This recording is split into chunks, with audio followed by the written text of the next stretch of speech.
Whoa! What is going on, everybody? And welcome back to yet again another. Wait a minute. Let's rewind. It ain't another. This is weird. How do I do this? How do I host this? Is he a DJ? Is he a podcaster? Is he an artist? Is he a plumber? Like, where do you even start? How do I? I'm so confused, y'all. Wiggles is like, hello, everybody, and welcome. I appreciate it. Let's start with the people I seen come in here. We got Jiggy in the chat, whoop whoop, which is part Shout out my of brother Jiggy. MUJ, part of the trio there. I seen EC come in the chat, whoop whoop. I appreciate Shout out you. DC. I appreciate everybody showing up to show this man some support, some love. You know what I'm saying?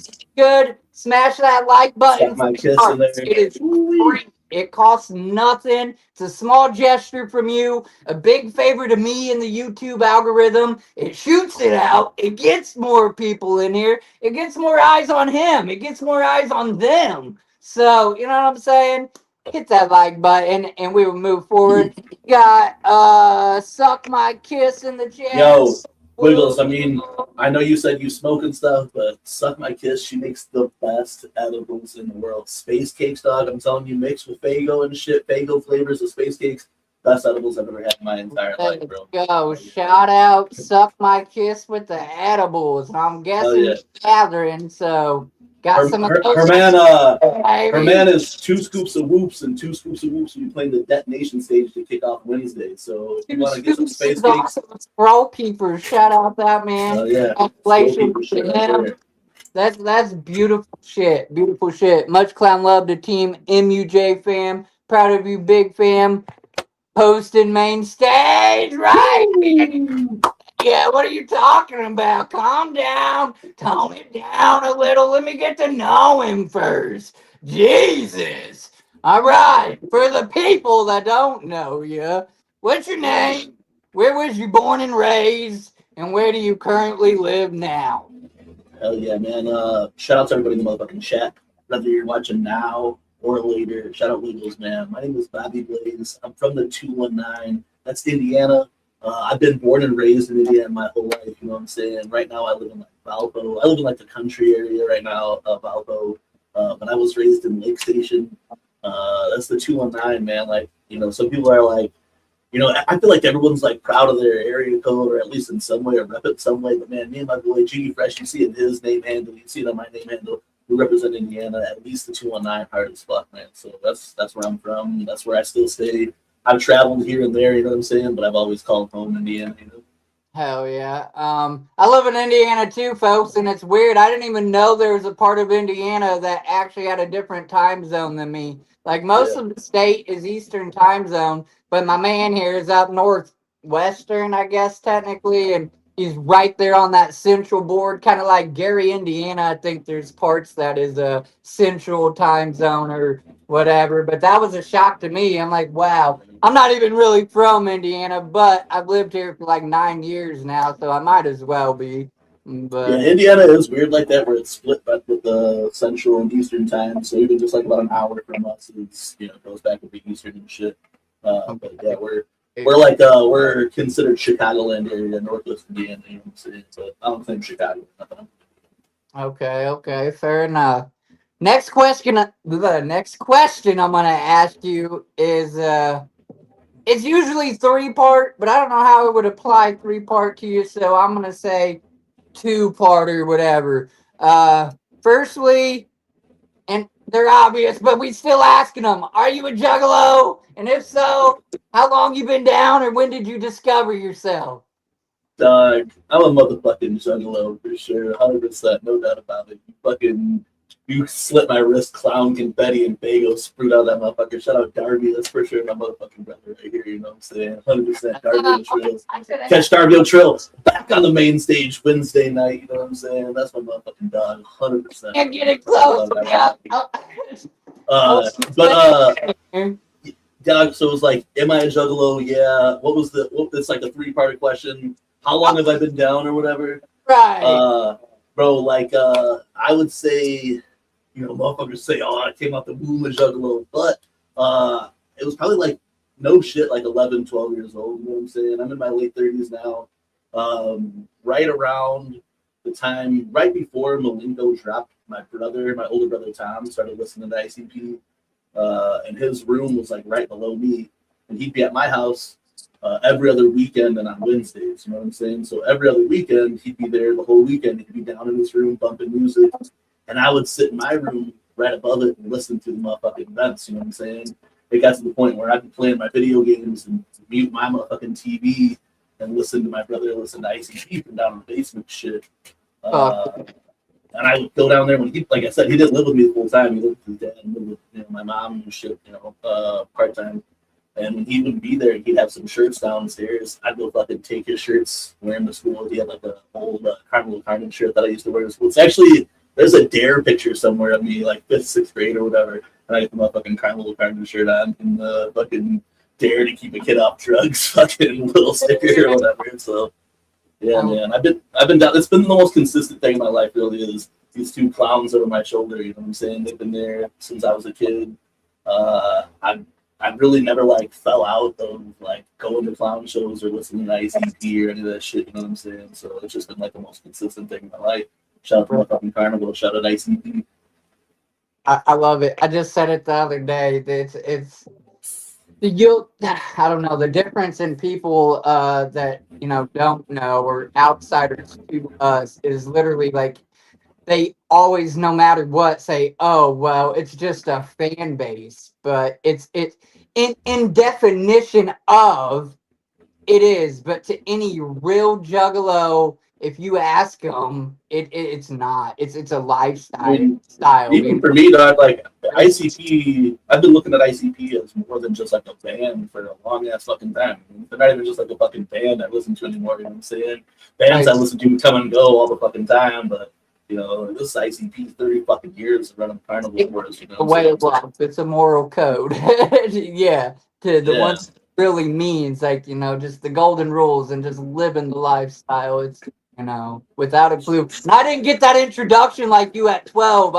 Well, you said you were 12 or younger. Yeah, about 11, 12, like right around then. Yeah. 14. So I was a little older. My cousin Lindsay came to stay with us actually, and he showed up hair spider braided, great Malenko jersey, I believe it was, or something, and like bumping the riddle box or something, man. And me and my friends are like, "What in the fuck? What is going on here?" And I'm like, "This is my cousin. He's gonna be living with us." And then, like, in that instant, we were like hooked, like a magnet. How do they work? We followed that man everywhere. Everything he was doing was weird, and we loved it. And it just it made sense. And then I feel that, bro. It clicked and stuck right away. There was nothing like that before, nothing like that since. Really, you know what I'm saying? It took right away.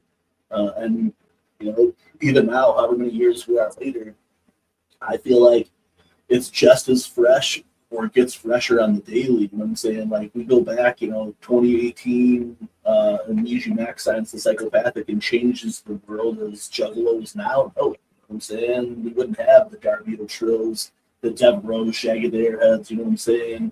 That we do now. Even like Gloom Unit, you know what I'm saying? Like there's like so much shit happened with Ouija signing The Psychopathic that it reignited the flame of the juggalo shit. 100%. And it hurts my heart. I don't know if you see in the Facebook groups and stuff, which I know it's toxic it on there, but like people say on Facebook at all. You're like you lost your magic or something. It's what you make of it, how you embrace it. Are you really living that lifestyle? Are you walking those steps, or are you just fangirling along? I don't know what it is, but like. I mean, you look at your chat right now, and I see people in there like unhappy, Darby, something like this, EC, Juggalo, even Jiggy, I've known my entire life, really though. But like seeing them, I've just met them all within the last, 6, 7 years or whatever, and now it's like, how can you say the magic is gone if look at that magic that's there? You know what I'm saying? That's magic to me right there.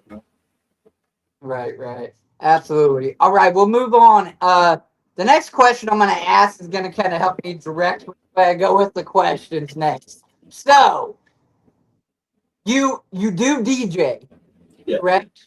Absolutely. All right. you have made songs or you've done like backup tracks. Give us a little detail on that. Like, do you? Yeah. So do- I DJ. You know what I'm saying? I DJed like big, I guess. You know what I'm saying? For like since about like 2012, I started being like a little bedroom DJ and messing around with shit like in the early 2000s. Started like going to raves and shit. I saw DJ Clay on the Fuck Off tour with Ice with Shaggy Tudo back in like '06, and I saw him scratching the wicked shit. And like from that point on, I was like, yo, that's really what I want to do.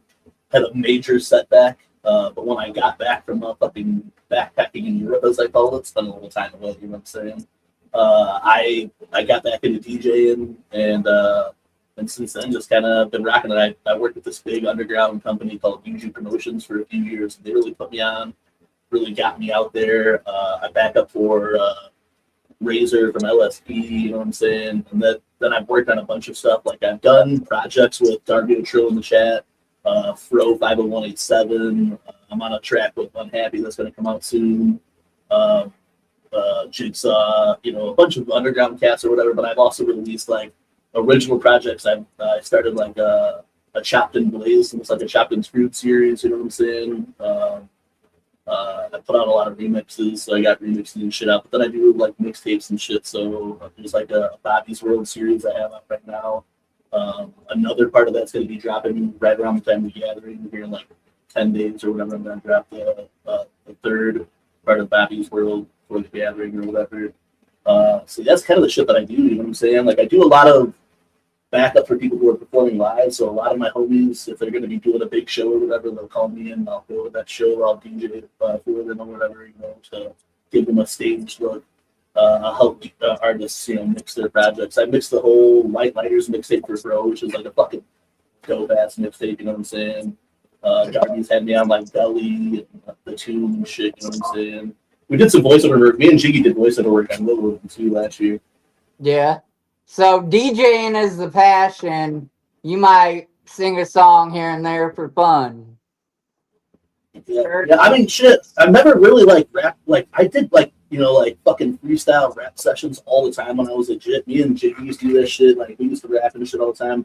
I'm not opposed to fucking laying down a track or whatever. I've just always kind of looked at myself as like the background kind of guy or whatever. Like, and I like, you know, the drummer or you know what I'm saying, like in the behind the scenes kind of way. So like being a DJ helps on like the production thing. I feel like the way that my brain works for a lot of shit is like post production. So being a DJ and adding something to music that's already been done just seems to flow with me. So I don't really consider myself like a producer or whatever. I make remixes or whatever. A lot of times it's just a track that's already been prepared and I have tweaks to it. All right, I got a couple questions then. Focused around DJing. Like I said, we're going to be jumping around, folks. And please, 8 people in here. That's beautiful. I hope 8 people hit the like. Maybe hit the dislike. Can you do thumbs down anymore? I don't know. Hit something on there. But ask questions. I beg people, ask questions in the chat. That's why you're here. And then I ain't got to ask my questions. But, you know, at any rate, first question based around DJing that I have especially. How do you prepare for a set? How much is planned versus how much is improvised? You just wing it. Well, I mean, like a lot of shit. Like if I'm like, all right, if I'm working on like a mixtape or whatever, and then I end up spinning that mix out, that might be prepared or whatever. But I feel like a lot of shit you can't like fully prepare in that type of way. You know what I'm saying? Like a lot of it has to be a read the room. You know what I'm saying? You gotta tailor your set to whatever you're walking into. You know what I'm saying? So like if I'm like sound support at a show or whatever, like I'm gonna do for main stage, I'm gonna play music in between sets all night. You know what I'm saying? And I'm gonna have to bring that shit on from. Hey, I'll answer that question in a second. But you gotta like read the room or whatever. You gotta cater to the crowd or whatever. You know what I'm saying? Like sometimes if I'm like, oh, I'm gonna play this in this order, that's not necessarily gonna work. Sometimes you need to sneak on a banger early, or you need to play it slow until you know you drop the bangers later at night. Shit.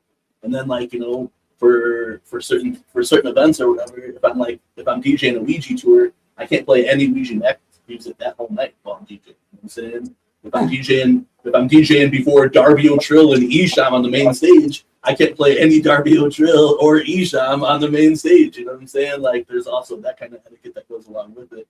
But as prepared wise, like you know, I'm thinking about things that are happening right now. So preparing for the gathering, I have, you know, I got to get a new bunch of music, all the shit that's hot right now. You know what I'm saying? You know, everything that I didn't have or whatever. You know, the new fucking 6L Junts or you know, anything like that came through, the new fucking Gloom unit or whatever. But then also, you know, for the main stage, you know what I'm saying? I've set up a whole fucking, you know, set or playlist. There's no order I'm gonna play that shit in, but I have a whole playlist that I've been preparing for main stage or whatever.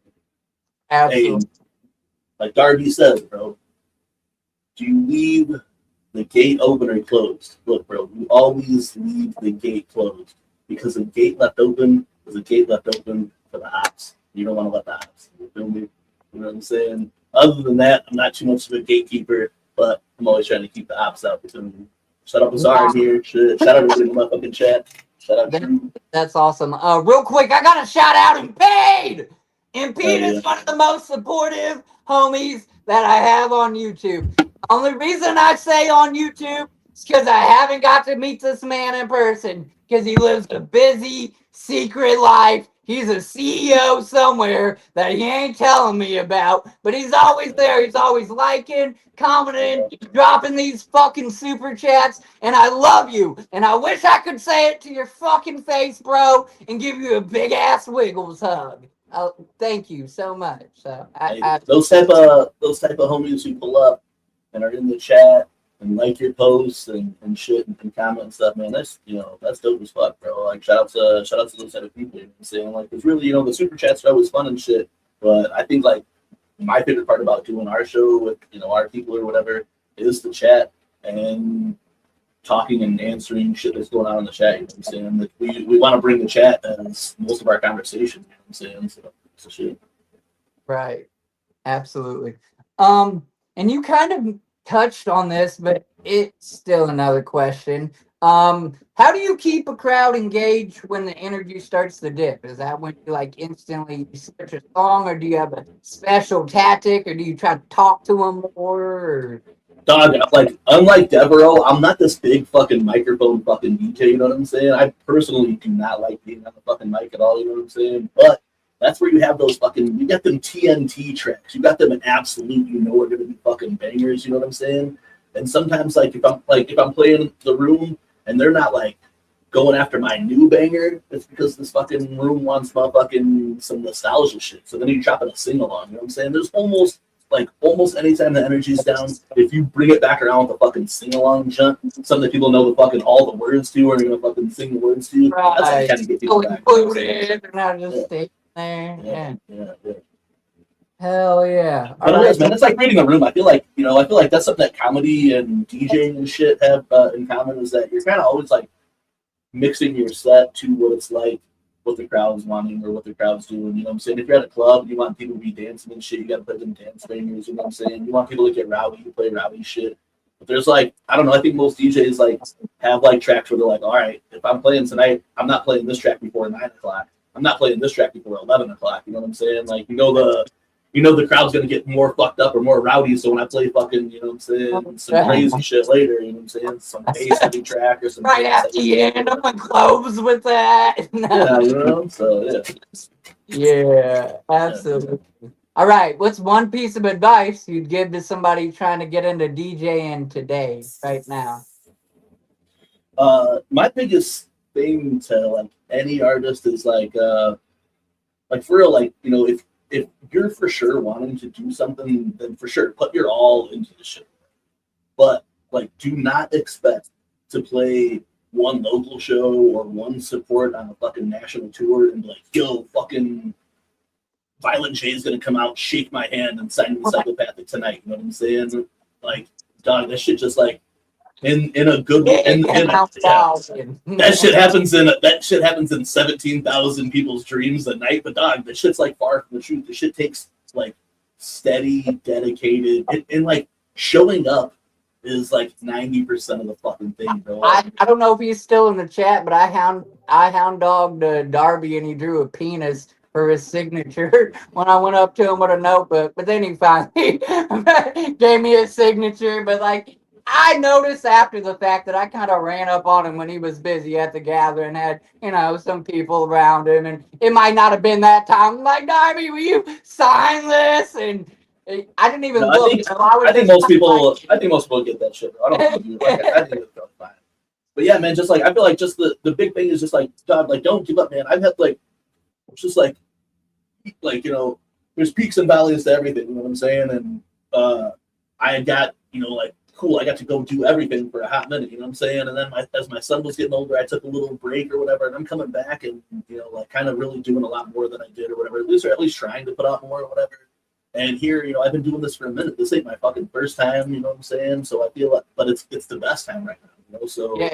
Just like, if you really want to do this, don't give up.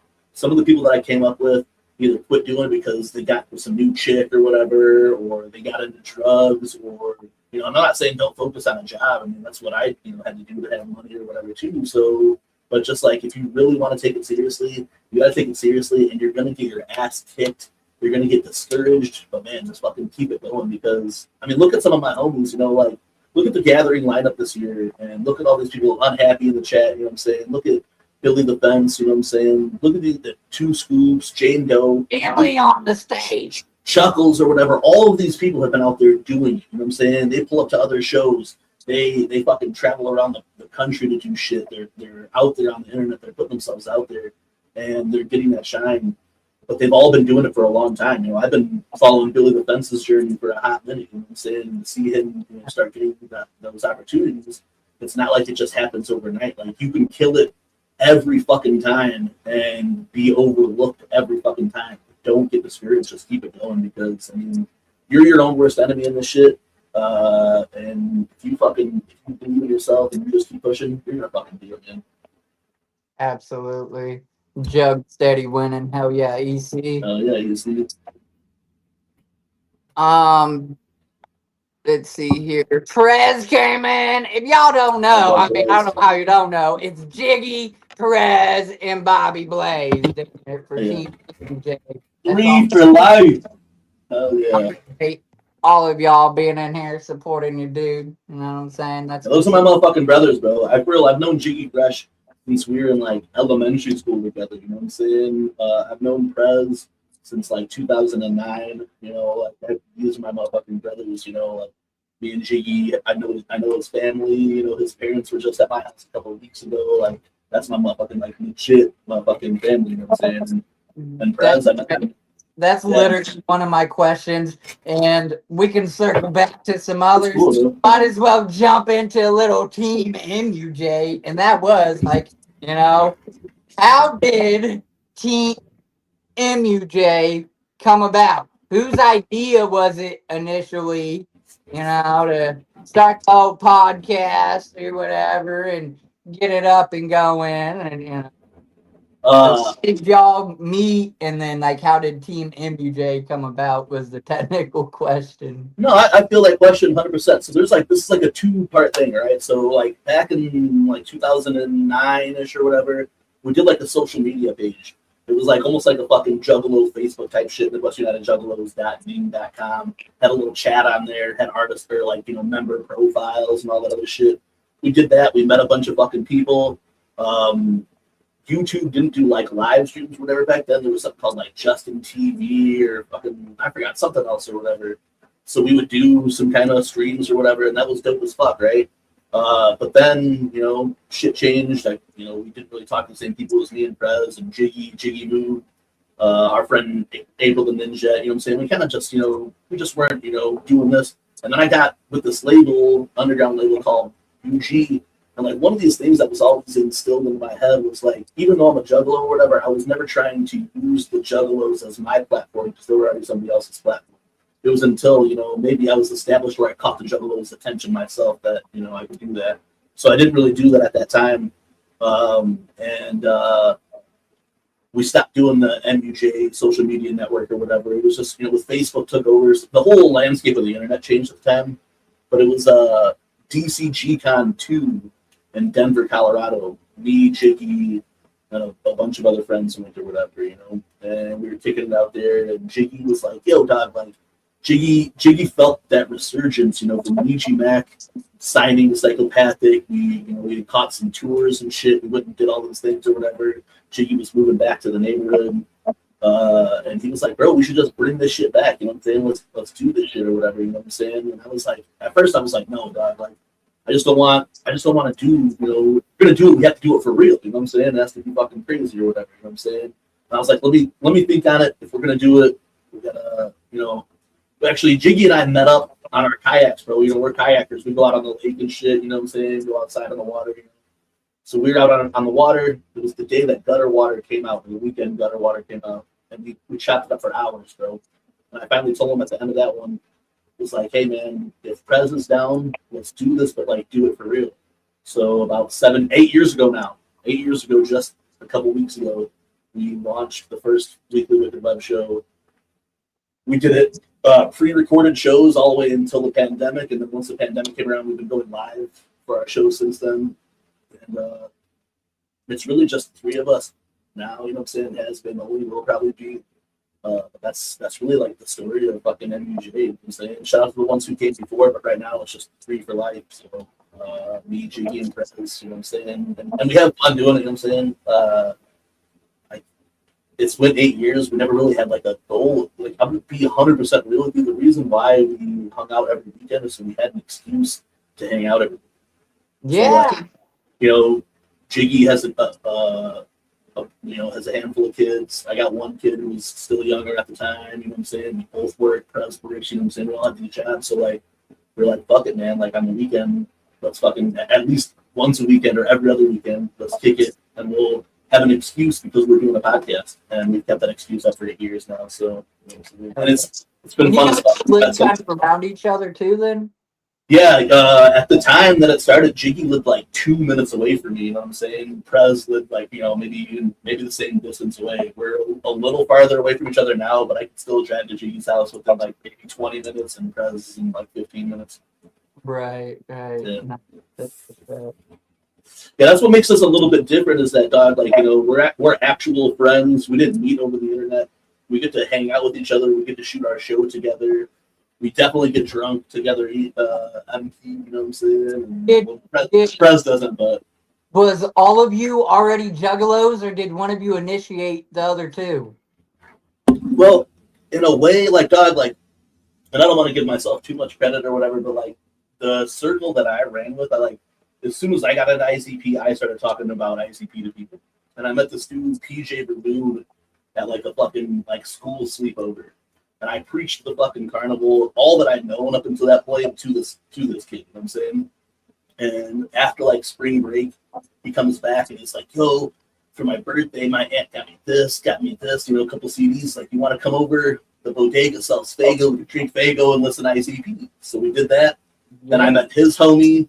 And then I met Jiggy Fresh and some of their homies, and then we all just got down. So like by 2002, we had like a fucking badass circle of fucking juggalos. You know what I'm saying? We hung out like basically all off the same road in Lake Station. It was cool as fuck. Solid ass little group of homies. Hell yeah. Yeah. So then one day you guys just said, let's do the stream, kick it, talk shit, see who shows up. Was there like or like we're gonna interview people, or like what was the premise behind the show then? Sit back and talk about jug shit. You know what I'm saying? Like, you know, if we were gonna go to a show or there were shows coming up or new albums, new music dropping, it was just basically about that. Just sit back and fucking talk jug shit. You know, like we could just talk, you know, and if you ever watch the early shit, it's a lot of talking and edited, you know. Then we started bringing in guests, and even then we would have like, you know, people that we knew come in and, you know, kicking up a table with us.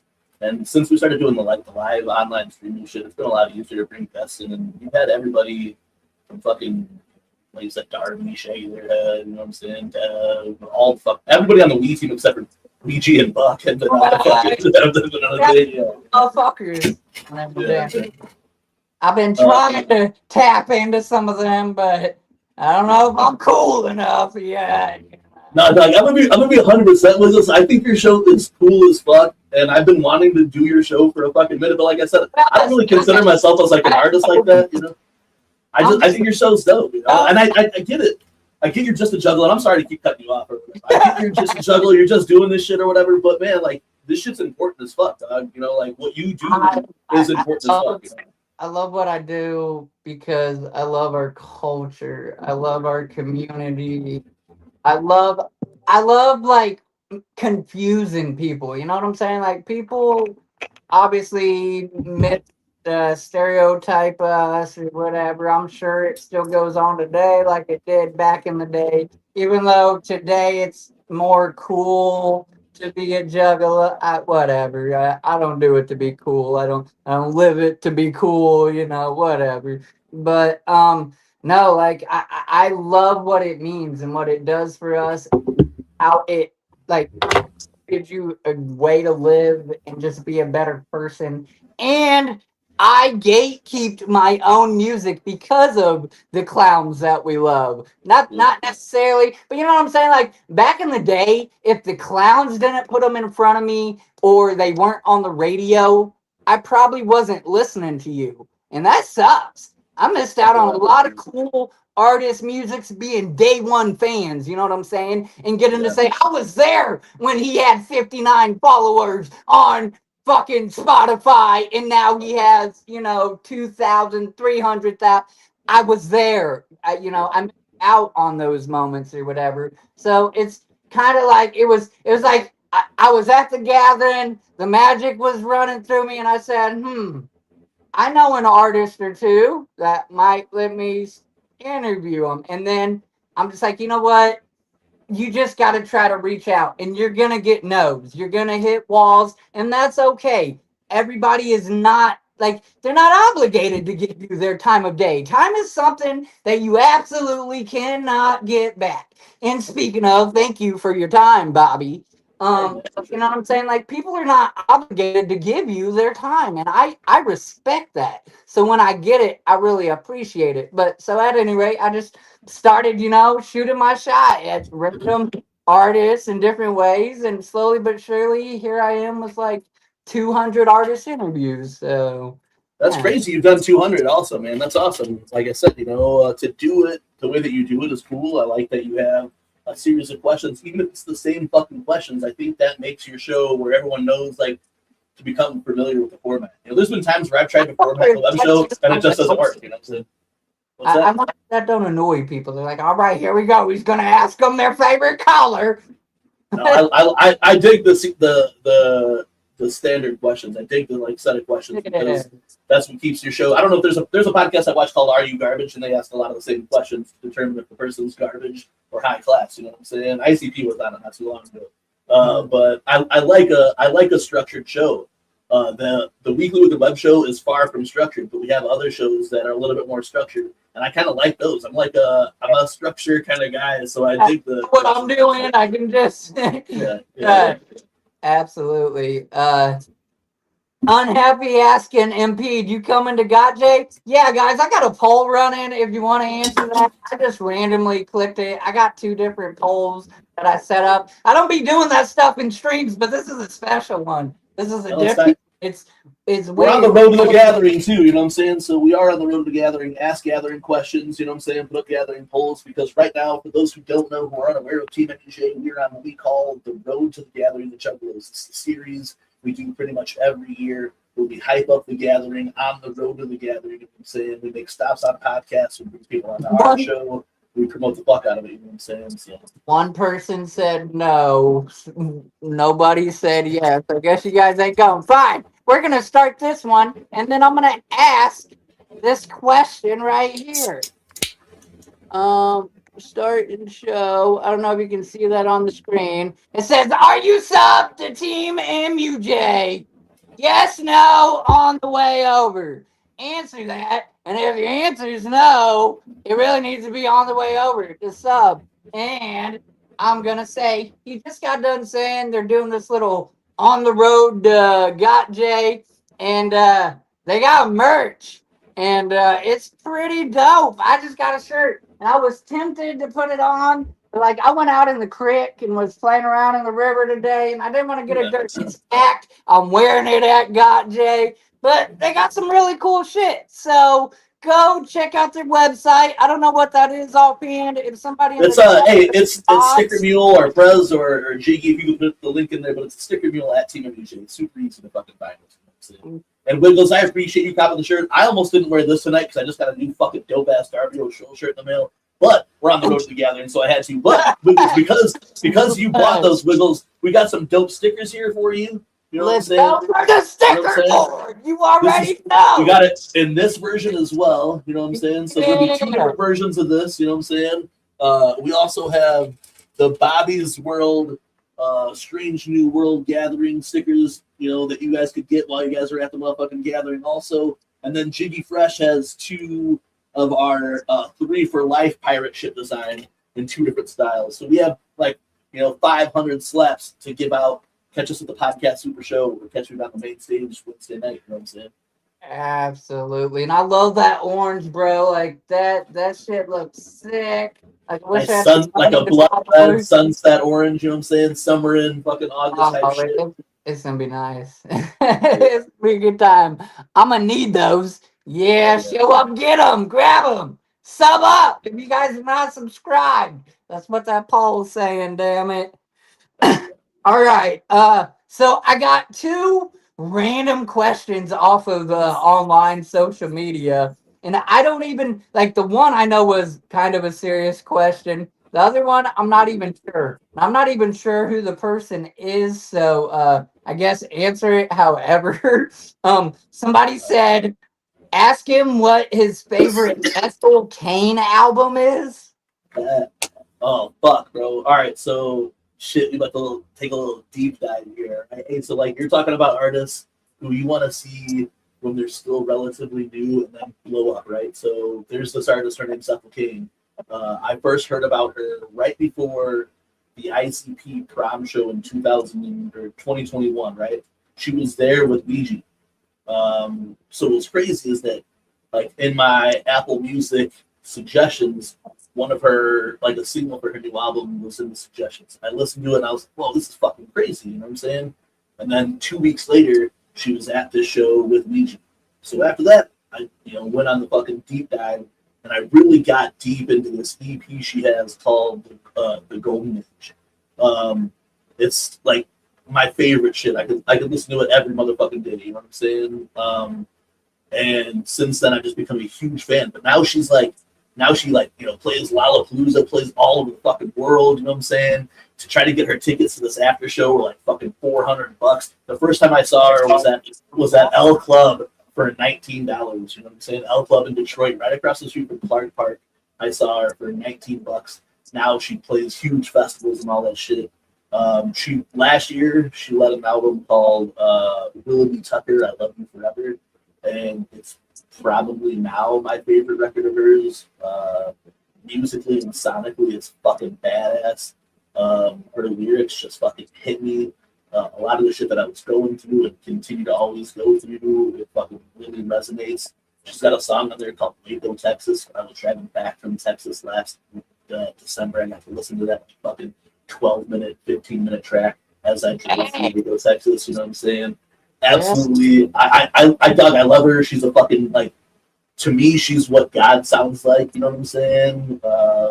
My absolute fucking favorite. You know what I'm saying? Like, totally like indie folk type shit. You know what I'm saying? Some of her older shit, she has like this, like, I don't know, like chantish way that she enunciates these words. I love the way she enunciates. I love her cadences on tracks. I love the weird shit she says.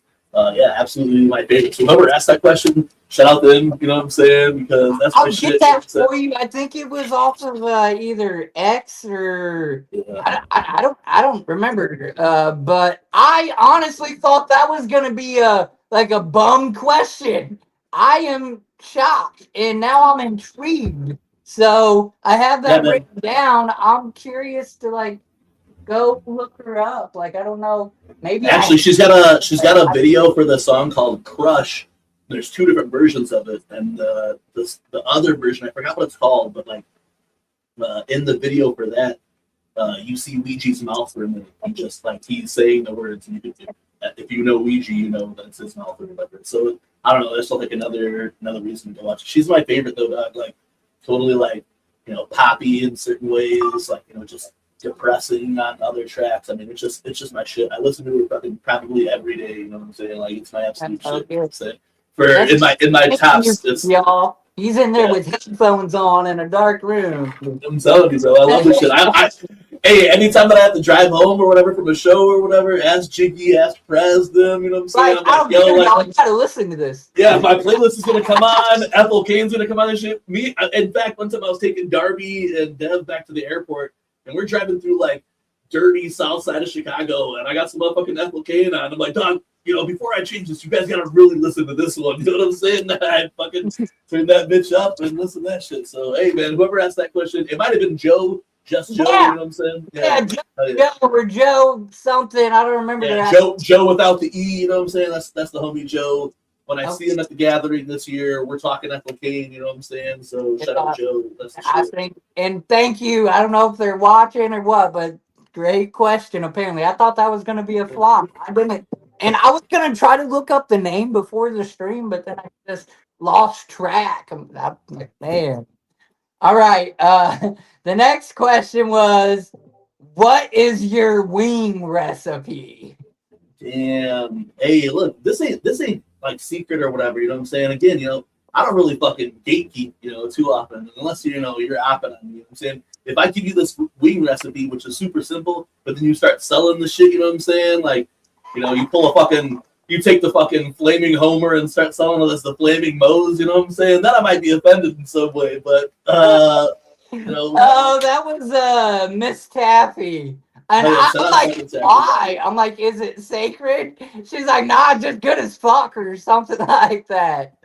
I don't know if anybody in the chat right now who's watching, you know what I'm saying, that had the wings or whatever, but like cooking is like to me, like that's another way of showing my love to my homies or whatever, you know what I'm saying, is cooking, and that's another thing that I'm creative is like cooking. I've always had a passion for cooking ever since I was like, as soon as I learned how to cook, I've had a passion for it or whatever. But the wings is easy, you know what I'm saying? Look, man, you need some motherfucking, just a little bit of oil, you know what I'm saying? Some vegetable oil, you know what I'm saying?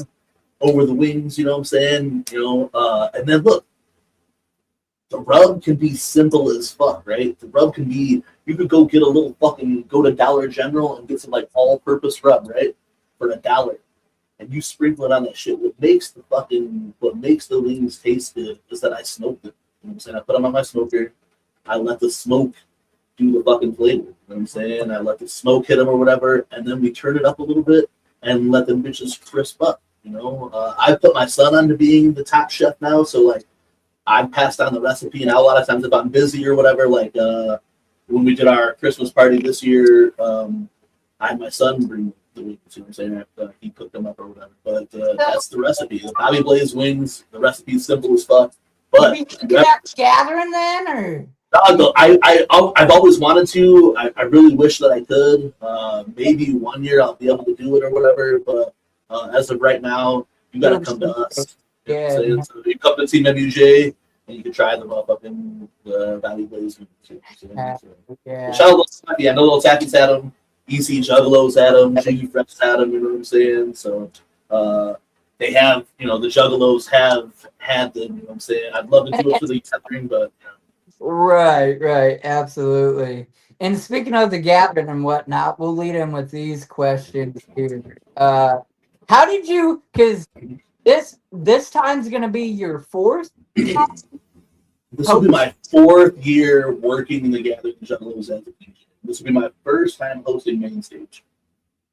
Okay. How did you wind up hosting or helping the first time? Like, how did you go about that? Well, man, this is like, this is where I got to start off too, man. Shout out Shaggy there.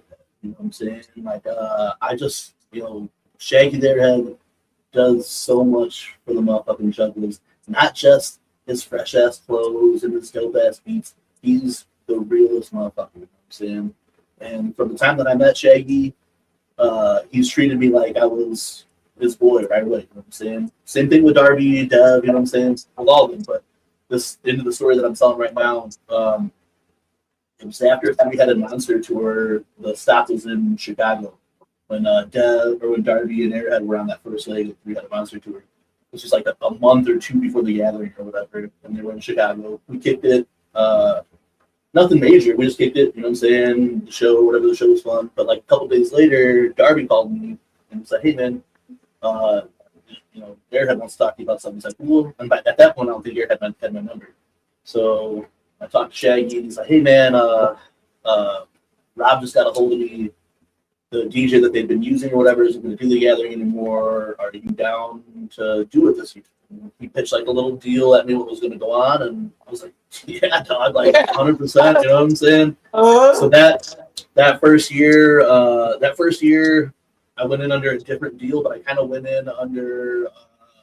I felt like a test. You know what I'm saying? I felt like it was like, if I did good that year, then we'll talk again next year. So I didn't even speak to Rob on the phone that year. We talked through the internet or whatever. I did it, did my thing or whatever, and then the next year, shout out Chief in the chat. Then the next year, Rob called me back, and we ran it back. The deal was different. I became like the official crew, and then the year after that, well, last year, yeah, so that'd be the year after that. So last year, in like January or something, Rob called me. And I was like, "Oh, damn, we're already getting ready for the fucking suplex," you know what I'm saying? But he called me, he's like, "Hey, I know it's, last short notice and I know it's far away." He said, "But we need a DJ for Juggalo Weekend for UCG Con." And at first I was like, "Fuck, I don't know if I'm gonna be able to do it because of work or whatever." So I was like, "Hey, just give me a couple of days, figure some things out, and I'll call you back." He's like, "Yeah, no worries," you know what I'm saying? So I called him back and I was able to do it. We worked out an arrangement. I was able to make that happen or whatever. And when I was there, he's like, "Hey, so you're doing the gathering this year, right?" I was like, "Am I?" You know what I'm saying? Like, shit, you know what I'm saying? So he ended up calling me again in the summer. And then last year was even a different deal, even better fucking deal that worked out or whatever. I had to work my ass off. I worked my ass off. There's no fucking doubt. Like, I'm going there, I'm working my motherfucking ass off, but it's fun as fuck, you know what I'm saying? So then this year, they gave me a motherfucking call back. And of course, I was like, that's the thing, I'm going to go anyway. So they called me back this year. We ran, the shit again, how it was going to go. But I didn't find out I was doing main stage until they announced the main stage, or until they announced all that lineup and shit. So yeah, dude, that's this will be my first time. Awesome. That is awesome. Congratulations, firstly. What do you think is the difference from the first year and now this year? Like how you're gonna, I don't know, be prepared or treat it differently, or you know what I'm saying? Like what can you take from your last few years and apply to now you're gonna be on the main stage? Or do you think it's pretty much the same thing now that you're confident and you're used to your whole program and just how you That's do? a good question for sure. I do like to think that I'm more prepared and more confident every year. Obviously, I'm nervous as fuck this year. As soon as I found out, I fucking texted Dad. I'm like, "Dog, what am I supposed to do? I'm playing main stage." You know what I'm saying? Like, how's this work? So, but I feel like every year I got a little bit better. You know what I'm saying? But there's going to be certain events this year that I've done before, so I already know what to expect. Like I've done the Ned game. I've done the Ned game like the last 3 or 4 years or whatever. I even did it with ICP in Massachusetts for DCG Con last year. So I'm like a fucking Ned game pro now. You know what I'm saying? Me and Rob do deal or no deal together. I'll probably do a deal or no deal. So there's certain things that I just know what to do or whatever. And most of the other shit is shit that I've done a million times before, but now it's just at the motherfucking crazy ass gathering of the Juggalos. You know saying DJing for a hot wing eating contest at the gathering of the Juggalos is crazy as fuck. You know what I'm saying? It's totally different. I would say that main stage though this year, it's new, you know what I'm saying? And it fits the theme, it fits the vibe. It's a strange new world, bro. I'm about to hit the main stage. I'm gonna play the night that my motherfucking brothers Dev and Darby play. I get to play the night that the legendary Esham the Unholy hits the motherfucking stage. Hate Breed in there, a bunch of other ninjas that are hitting that stage at night, that are hitting that stage at night. To me, that's the craziest shit. Being being to all these gatherings and watch how the main stage gets deeper and deeper and thicker the crowd. I mean, I played huge ass fucking shows. You know what I'm saying? This will obviously be one of the biggest times that I'm out there playing music. And as I play the music, it's got to be different all the time. So I think that's the only thing where I don't know really what to expect. But like, I feel like I've DJ'd shows so much that I'm taking that same knowledge and same experience to that. And I'm a motherfucking juggalo, you know what I'm saying? So like, I feel like in some way or another, I know what motherfuckers are gonna play. You know what I'm saying? I'm gonna do some scratching and shit. I'm gonna do some trick shit. But I'm gonna do that like later as the night goes. You know what I'm saying? I'm really gonna kind of like build into it. I'm gonna play some, I'm gonna play regular tracks, but like the bangers will just keep coming out. And as when the night comes and it gets a little darker, I'm gonna fucking do like some actual DJ Bobby Blaze shit. I'm gonna play some trap, some fucking dubstep. I'm gonna scratch some fucking screams on some shit. You know what I'm saying? So, Right. I want to give the homage that you was giving to Shaggy the Airhead. Turn around and give someone a hug. He's awesome. That Three-Headed Monster tour I saw in Fort Wayne. Beautiful. Absolutely. Shaggy's a cool dude. Yeah, man, Airhead's the best, bro. He's a nice fucking dude. He kills it, humble as fuck. Almost every time he performs, it makes me want to fucking cry. I'm sad he's not performing at the gathering this year, but catch him at the motherfucking Swamp Lagoon party, closing out the gathering, him and Dev. You know what I'm saying? I might pull up there and drop a couple of tracks too, so you guys pull up to that Swamp Lagoon party and shit. Now, not hosting or anything like that, how many gatherings have you attended? Shit, this will be my 15th gathering in Juggalo. I've been going to the gathering since 2002. I've had to miss quite a few. This will be number 15 here. You know what I'm saying? That is awesome. And that's crazy too, like DJing for 4 years or whatever. Like I honestly thought I had to do it like one more year before they considered me to do main stage. It's like, oh, on my 5th year, I'll do main stage, and then here on my 4th year. Dude, this year, like, I think a lot of people have said it, last year was legendary, but no. Like, I mean, don't get it twisted. Last year was great, but, like, it feels more legendary this year, even with the bullshit that people are, the location, this, or, you know what I'm saying? Like, the homies, the family, like, people, like you said it earlier, are getting on stage. It feels more legendary. Like that. Bro, this is like a cross between the Gathering of Dreams and the Gathering of Legends. You know what I'm saying? Because like this is like dream lineup for some people. Like the list that I sent in, there's only like a couple of people who aren't performing that I put in on that list. You know what I'm saying? Like it's insane. Like I keep pushing, man. Like really, like we're doing a little podcast run or whatever, and I don't really give a fuck about talking about myself. The whole thing about it is talking about all of us, you know what I'm saying? And like, right. So many of my homies, dog, from fucking day one is about to be crazy at the motherfucking gathering. That night on the main stage, I get to host the motherfucking Chris Mankini straight juggalo shit, you know what I'm saying? We got motherfucking Dark Trill, Esham on that bitch, you know what I'm saying? That day, you got 2 scoops of loot. You got motherfucking Fro plays. That Fro plays I think the next day, but you got 2 scoops of loot and shit that day. You got motherfucking who all plays on that that day, man? I don't know, but you got 2 scoops of whoop, you got Fro, you got Jane Doe, you got Billy, you got Unhappy, Chuckles, all play on the Detonation stage this year. Those are all like homies of mine, you know what I'm saying? So that's like a dream to see those motherfuckers. Like, man, it's like Pachillo, and even my personal homies, your boy Loco. I know y'all don't know him. I interviewed him. Maybe you get to know him, but I think it's cool as hell. He's been a moderator in my Facebook group for 3 years. And when I interviewed him like 4 years ago, he said, Wiggles, how do I get put on at the gathering? I said, you got to put out, man. You got to do, and you got to really mean it. And it's crazy seeing him getting to be on the stage this year. You know what I'm saying? He obviously done whatever he needed to, sent in for it, and then maybe people voted, or his presence was enough, or you know what I'm saying? So like that's a cool thing. And yeah. Hey, shout out my homie Sizz in here, man. I wish Sizz was playing the gathering this year, but I know he'll be there. Shout out all the Rangers, shout out Juno and shit, man. I fucking those are like homies. I see him slide in. I interviewed Sizz. Sizz is the shit, man. He's a spitter, you know what I'm saying? Unhappy's in here. I know you interviewed Unhappy. Oh, yeah. Ruby, Taffy, officially, I asked your question about the wings. He said, you're not getting it. Just buy us wings. No. Yeah, That's man. Like, I'm happy about all these fucking. That's the thing. Like, for me, it's like a gathering of dreams. Like, I get to play the fucking main stage, but my homies are on there. Billy the Fence won our tournament this year, our That's Just Trash Fire tournament. He gets to play on the motherfucking detonation stage now. Unhappy won last year. He gets to play. And like, I know you had Unhappy here on your show. Happy as fuck. He's a real dude, and we're from the same area down there in Illinois.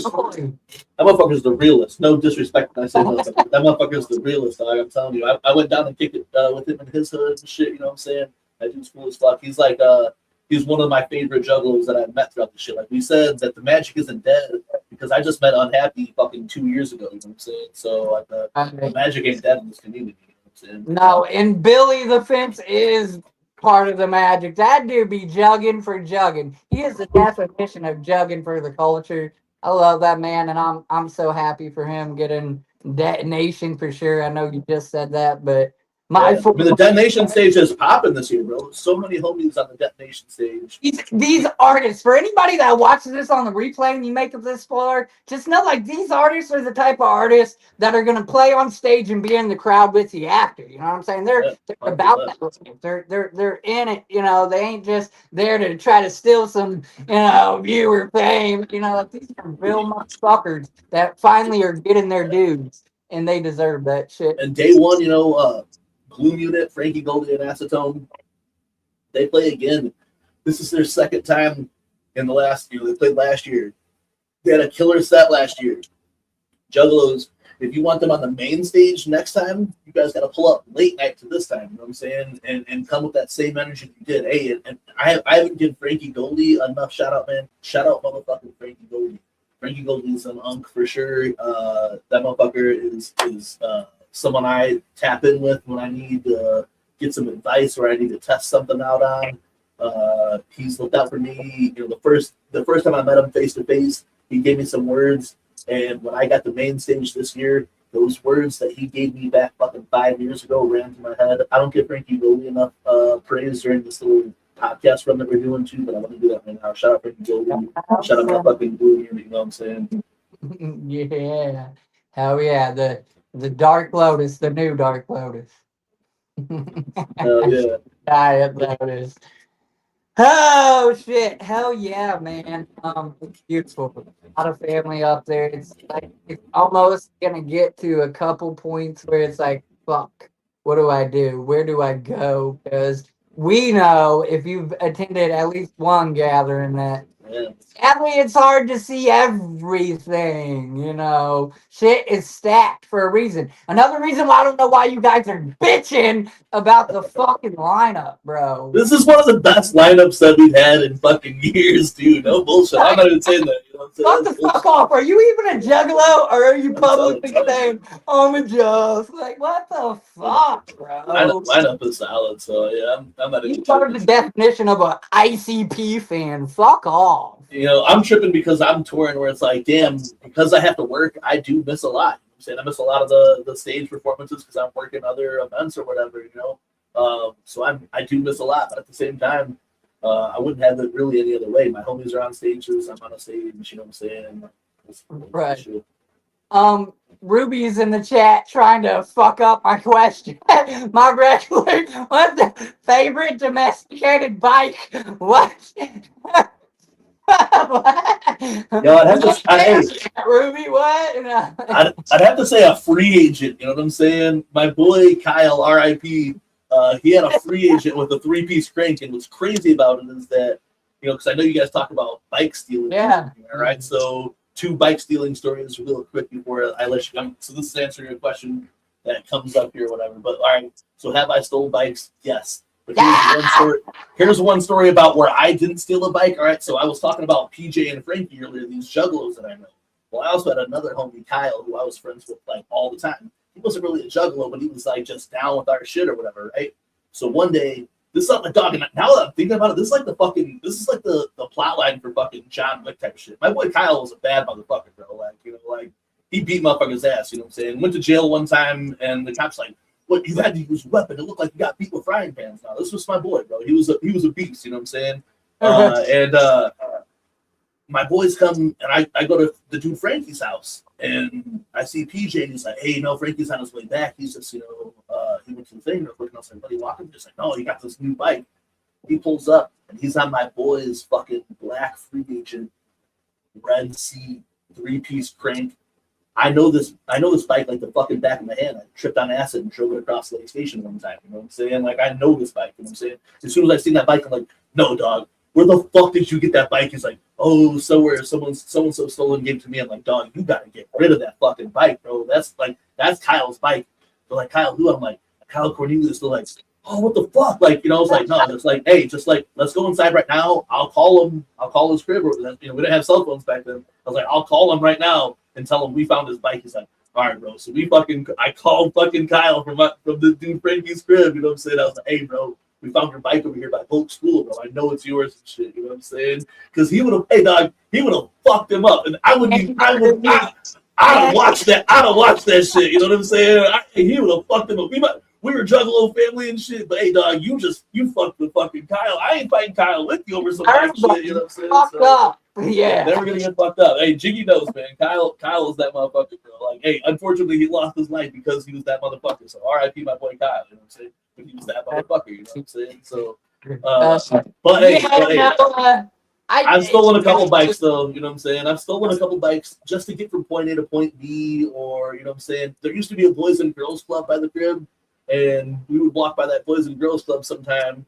And hey, there'd be a couple unlocked boxes, and I had motherfucking a little ways to go still on my journey. So I would hop on my motherfucking steal a bike from there and ride that bitch, and then just go throw it in an alley somewhere when I was done with it.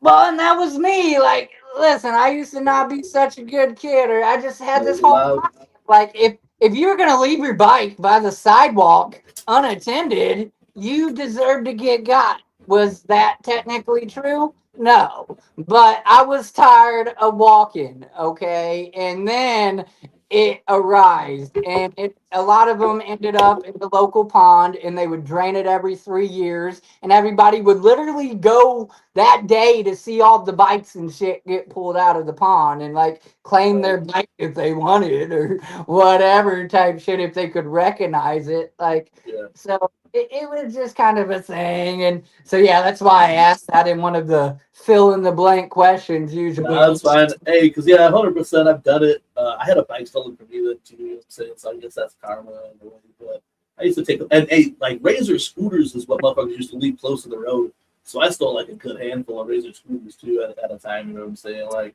I stole a moped one time from the school that I went to, the high school that I went to. I got a little trouble for that one. But other than that,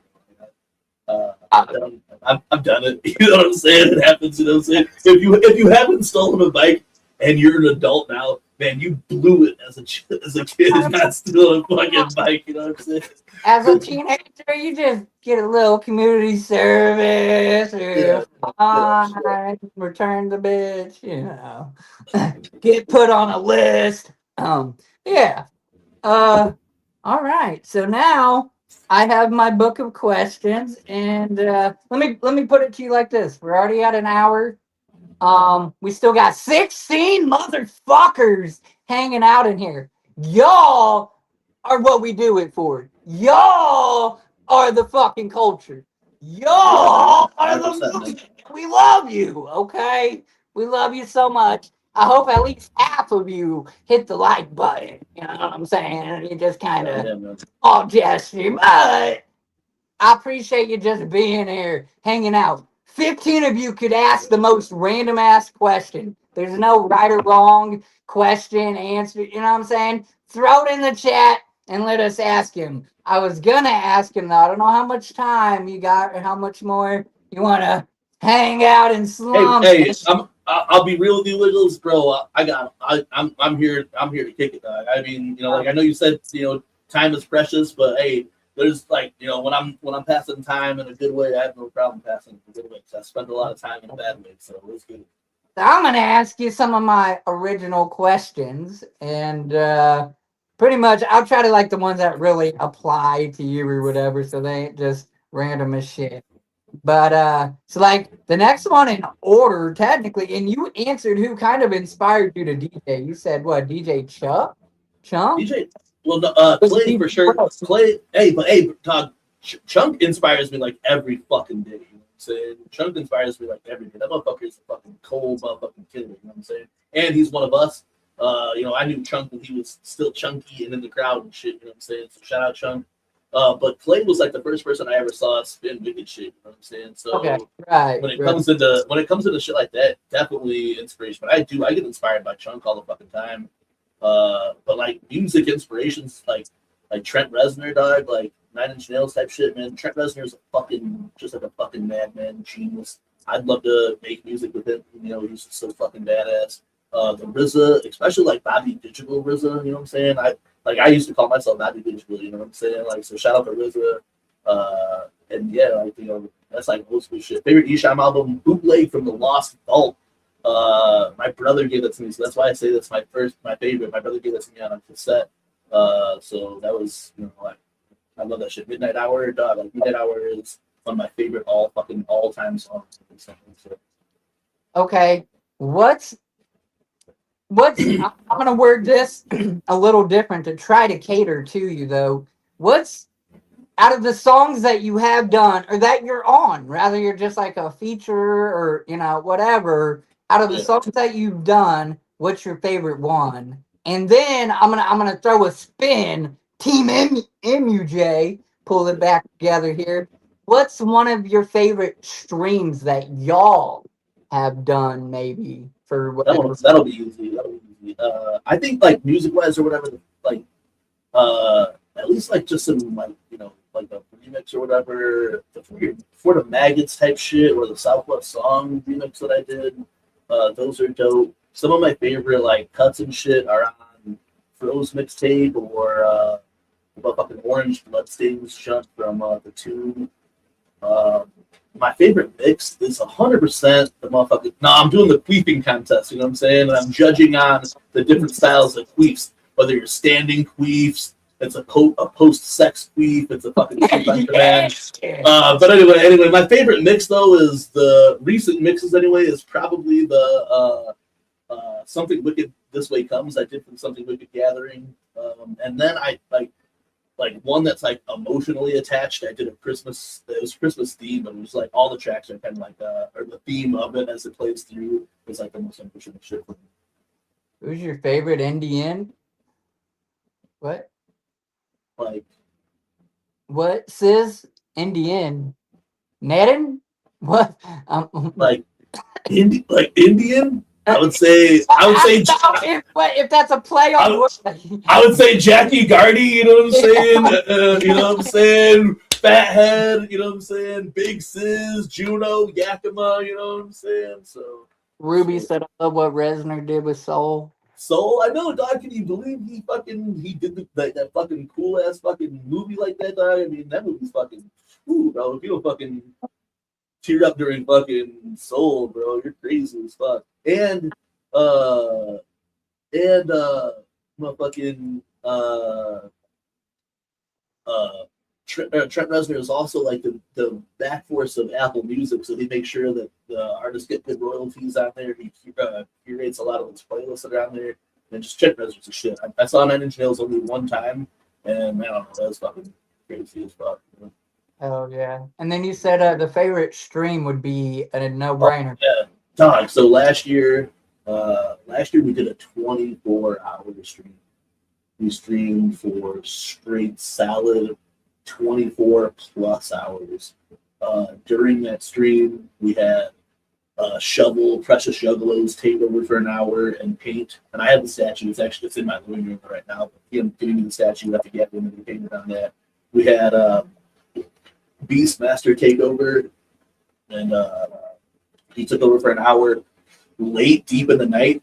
And it was really cool the way that he took over, because if you ever watch Beastmaster, and he didn't have this guest on with him, you know, he does a lot of stuff with Halloween Green right now, and it was just Beastmaster, and it just reminded me of some like old like TV shit from the 90s that would play deep in the hours, like Juggalo version of like Juggalo Wrestling Bar or some shit. It was crazy as fuck. And then we had Strange Suspicion take over, and they took over for an hour right before we ended the motherfucking stream. But then to end the stream, we had Cheesegate Yeah. And Cheese House sit at our table, our tiny desk, and did a tiny desk concert, if you will, and sat there and rapped for another like 45 minutes to an hour through a Bluetooth speaker, rapping into the microphones, and rapped to close out our 24-hour stream.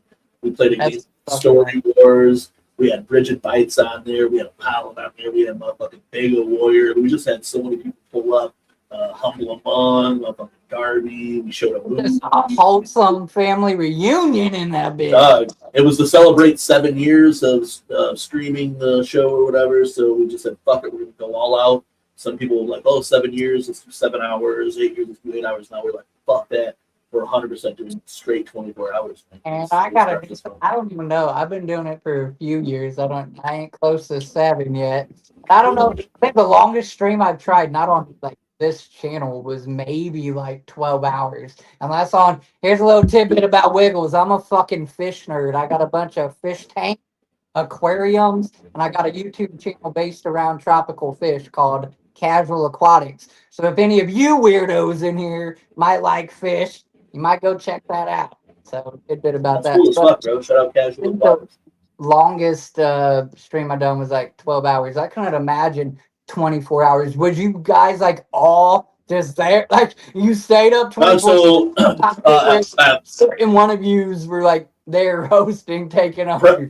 Prez was the first one to break and have to go take a nap. So Prez got up to smoke a cigarette and then just disappeared and didn't come back for a couple hours.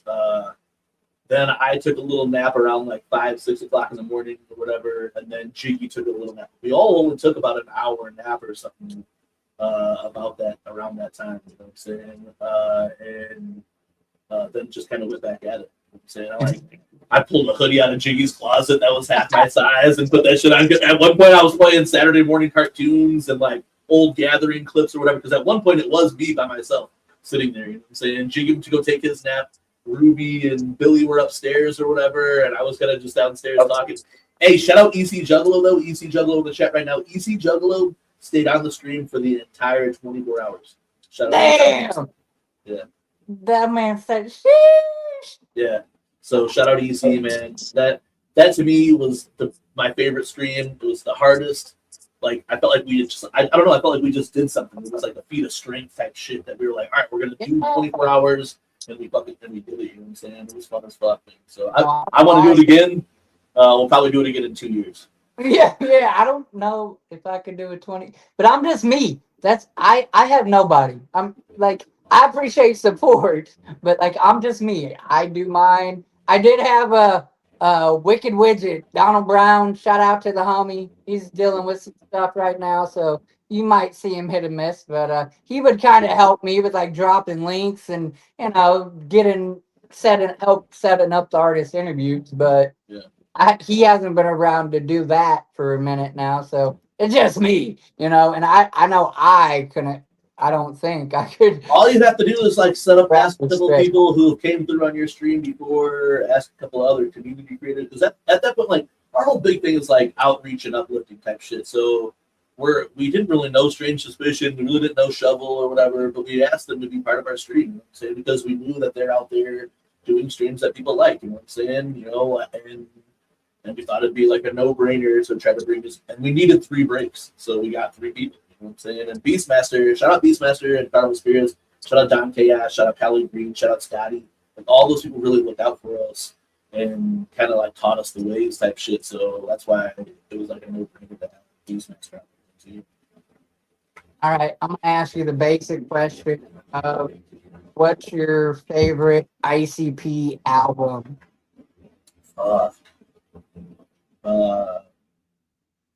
Riddle Box or because I've been going between, like I've always said Riddle Box, but there's been a lot of Ringmaster since Ringmaster Juggalo Day and the importance of that. It's kind of like Ringmaster's big. I got a motherfucking Juggalo Brothers tattoo on the arm. I got Juggalo Brothers shit all over my room. Juggalo Brothers is huge to me. So I don't know, man, the Wraith, Shangri-La, and Hell's Pit. But I don't know, man. Like, you can't. That's put them in order. I don't know. That's a loaded one though. But man, like all of them have like some, like, because I kind of look back through every Joker's card as the era and I was young, so I was like growing up as these Joker trends were dropping. And so by the time the Sixth and shit came out, and by the time Hell's Pit came out, I've already like went to jail the first time and shit. So, Right. Great Malenko, Riddlebox, Bang Pow Boom. I mean, and I love the new. I love the second deck too. There's a bunch of Fearless Fed Fury is one of my favorite albums of all time. Even fucking Yum Yum was like psychopathic trying to speak to me and shit. You know what I'm saying? EC, you were one of the most supportive jugs too. Like, if EC's in your corner, he's in your corner. You're fucking awesome, bro. He said, "Love y'all." Realist, man. Show my support and love. Yeah, EC is the fucking realist. That's someone else that I'm happy to have met them too through this shit. Again, only met them in the last few years, So that's what this drug shit works. Okay, Al, and you said an artist earlier that was ironic. A question that I thought was going to flop about Ethel Kane, and maybe that's your answer, or maybe not. Sorry, I dropped my book here, but what kind of music, like, who do you outside of our like horrorcore, crazy, kill, angry music type, like, what kind of music do you like to listen to just then chill out? It's a thing, I just chill out, listen to the Ouija, Darby, and ICP. But because, like you said, as a kid, like I was just so hard on this Juggalo shit. But Ethel Kane for sure. Like if you were to go through my 2026 already type playlist, bro, I got everything in there from fucking Norco Cordios to motherfucking Ethel Kane to. I'm really big on this dude Pretty Lights. Like you're like a hippie type dude. I don't know if you've ever heard of Pretty Lights or whatever. That's not like I love that type of shit. Like Pretty Lights is one of my favorite artists of all time. I can listen to Pretty Lights every fucking day, all day, or whatever. He's one of my favorite artists. One of my biggest, one of my favorite shits. You know what I'm saying? So right. I would say Pretty Lights for sure. Outside of like this underground wicked shit, yeah, like Pretty Lights, Ethel Kane are always in my top playlists. When I do a year-end wrap up. For sure.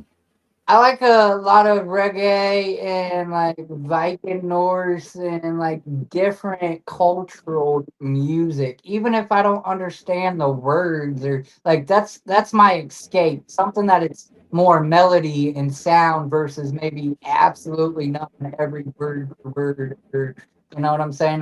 There's a reggae group called Israel Vibrations, and like it's amazing. It's amazing shit. And maybe that's more of me just being kind of like hippie in the woods. Yeah, I don't know. That shit. Hey, that's why I listen to Pretty Lights, man. I'll just be out in the fucking woods. I love being in the woods. I love the mountains. I feel like I'm in a lake area, but I feel like I'm a mountain type of motherfucker. So Juggalo Brothers was my first tour also. 1999, Chicago, Illinois. Okay.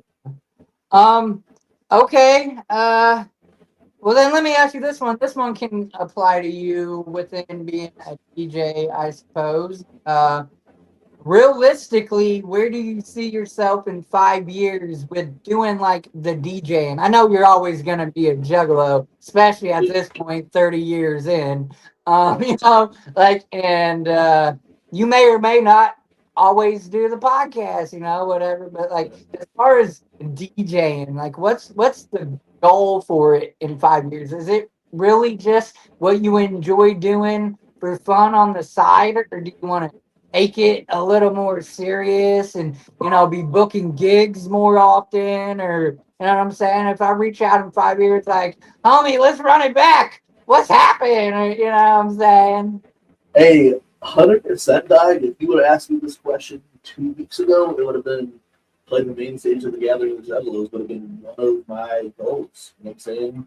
I didn't think that was going to happen until next year. So I'm going to play the Gathering main stage this year.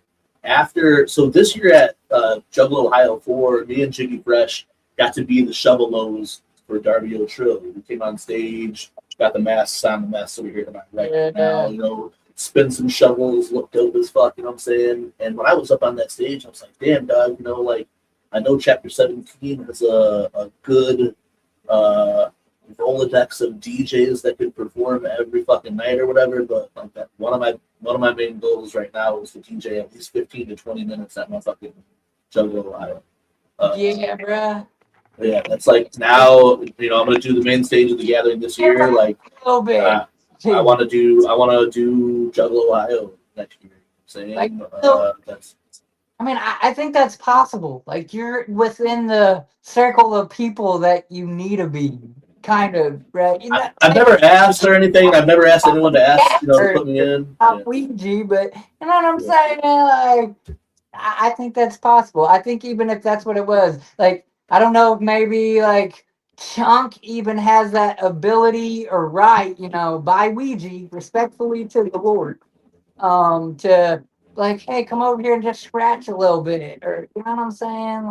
Yeah, like, and in no way am I saying, hey, I want to DJ for Ouija. I know Chunks, that shit. I well, just yes, want to scratch, DJ there. You know what I'm saying? Yeah, I just want to DJ there. Like, some stealing, but yeah, put yourself out there for chapter 17 and us yeah, judge, bro.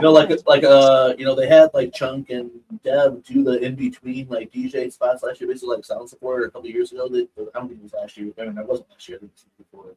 But I would like to do that. You know what I'm saying? Even like what I'm gonna do at the gathering on stage. I'd like to do like that. Jump Ohio, or just like have 20 minutes to fucking just drop some heat, you know what I'm saying? Like just like a straight up mini mix or whatever. But that's a big goal for sure. I am like you kill it at Got J this year on the main stage, and then you put in for it. I don't see why you want it. that's the thing is I haven't put in for it. I haven't tried for it or whatever. I know that like not like and like without like just like talking all kinds of shit or whatever. Those are the fucking homies. You know what I'm saying? Like. I fuck with those dudes, you know what I'm saying? Like, Ouija has done so much for me, unspoken, that I'm not going to sit here and fucking talk business or whatever. Ouija's done so much for me that I feel bad asking that motherfucker for anything. Because he's done shit for me that motherfuckers don't know. He's looked out for me, like a motherfucker. And that whole squad has looked out for me like a motherfucker, you know what I'm saying? So I just never really asked for anything like that, but like, it was really last year where it hit me. I was like, yo, I want to DJ Juggalo. I want to come back on the stage and DJ, throw them up. I mean, Jugs there, you know what I'm saying? Shout out Seth Moon, man. And I want to drop a little bit more music. Like, I bought a house last year, so I really didn't release a lot of music at all last year. I worked on a ton of it when I had my free time. I have like my own little like studio room now, so I want to drop more music. I'm gonna drop another mixtape soon though, but I want to work on a mixtape. Like we have a Trash Fire mixtape coming out soon. So there's a bunch of shit that we're working on. I just want to I feel like my son's older now, you know what I'm saying? Like I don't coach Little League or anything, I don't do anything like that or whatever. Right, you have a little more free time. So besides work, this is what I do. So I would say really my 5-year goal is changed now. Now I figure next year I'll play the gathering main stage. Maybe I'll get to do more for Psychopathic. I'd love to, do Hollow Wicked, you know what I'm saying? I'd like to do more of that type of shit with Psychopathic or Ninjas in Action even, you know what I'm saying? And work on tapes and work on projects with people, you know what I'm saying? There's a lot of up and coming artists that I'd like to work with, even if I'm just like mixing down a tape or can't do a pro or whatever. But I come back on here in 5 years. I will play Juggalo Ohio 5. I've released tapes with Unhappy, Billy, me and Darby O'Trill are working on his next album on Chapter 17, you know what I'm saying? So believe into existence, baby. I do not believe in that stuff, but I really do. I mean, it doesn't pay regardless to walk around life negative and all. So wish for the positive and be realistic, but that's something that's possible. That's good shit. yeah, Okay. when it comes down to the MUJ shit, by then in fucking 5 years we'll have done our next 24-hour stream then also. Yeah. That was, so. Yeah, right. You have 4 other people. It'd be 48, 72-hour stream. Oh yeah, next one, yeah. But when you talk to me in 5 years, we'll have done the 48 hours. It's a whole weekend special starting on Friday. Yeah. That's that shit, man. Nah, that's what's up. Okay, so then, is there something that the general mass don't know about you? Something that you're also equally passionate about a hobby, a sport, I don't know, some kind of franchise that you're fixated on, or just do you do model cars, or maybe you're a Uh, plumber and we don't know it. Should I just look like Mario in this bitch, you Yeah. know what I'm saying? But no, no, I do. I like to be outside. You know what I'm saying. So this time of year, I really like to be outside. I got we're the yak pack and shit, so we go kayaking. You know what I'm saying. A lot of rivers and the lake over here. So we're always out on the fucking water. Nah, whatever. 2 more years, baby, we coming back. But I like to be outside. I like to go hiking. I like to be in the woods. I got a little garden in my motherfucking backyard. You know what I'm saying. I grow some peppers. I like to cook. On a weekend, I ain't got absolute shit to do. I might just fucking fall asleep in my hammock while I got some food on the grill, you know what I'm saying? And Right. get up and eat that shit, you know what I'm saying?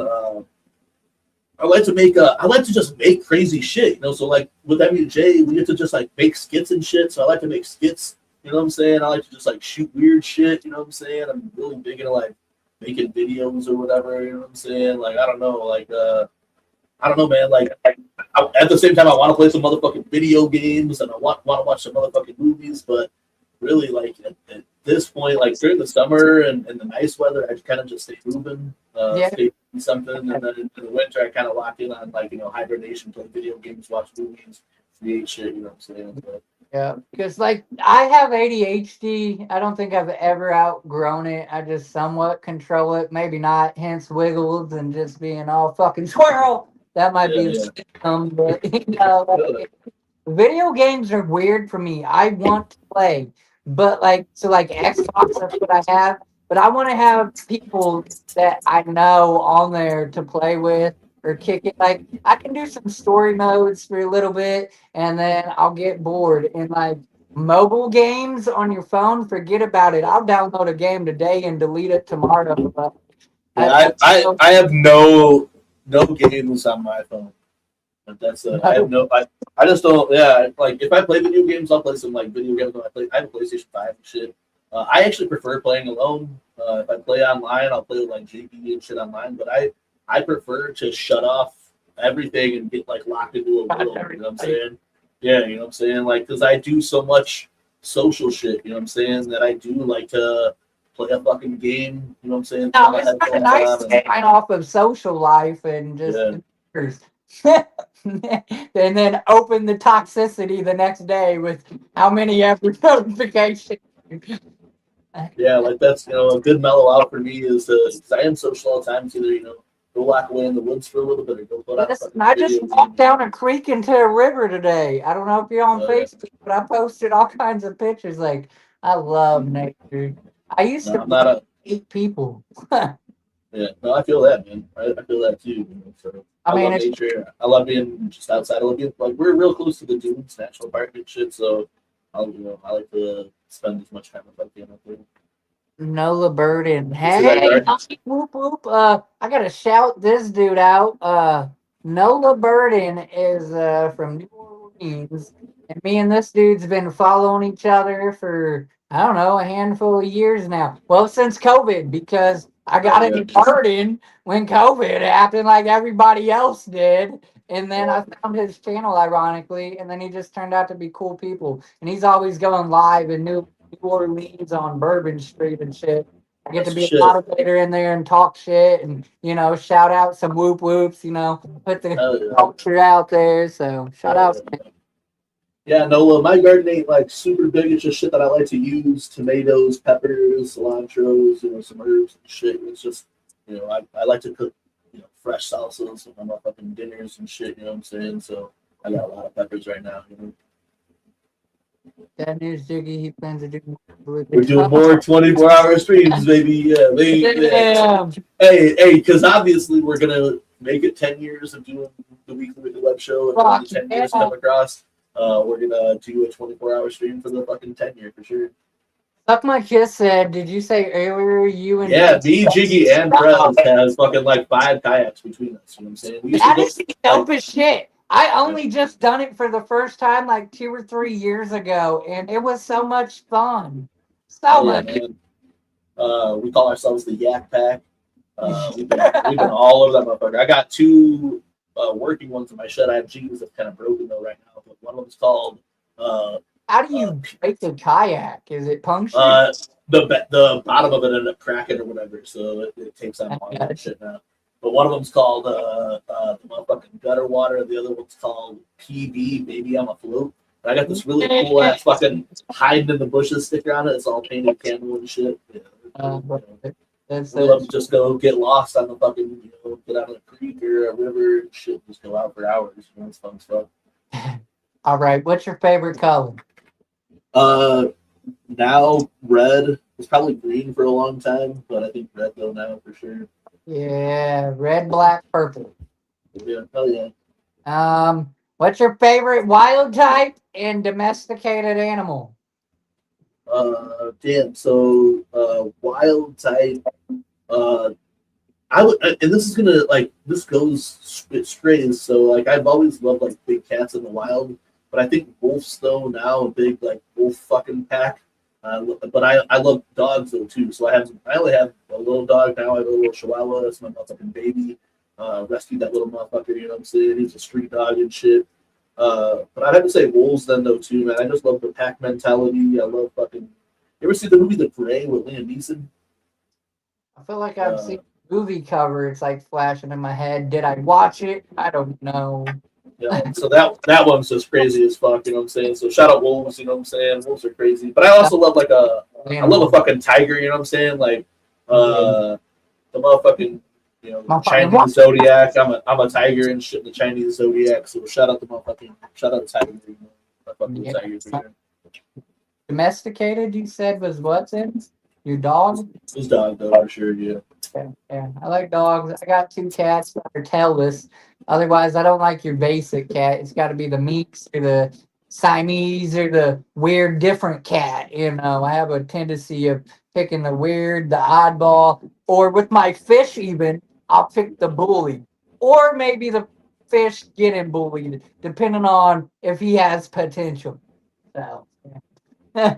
My homie used to have some fucking piranhas and shit. Used to feed them motherfucking chunks of chicken and I'd go with it. I had red bellies when I first got into the hobby, which really, unless you're feeding them, they're kind of boring to me. They ain't really active. They just chill there. Yeah, they just chill and fucking wait for some food to drop. There's some badass cichlids that will move around all day and fuck up some and still fuck some shit up. Burps and shit. So yeah. All right. Fuck.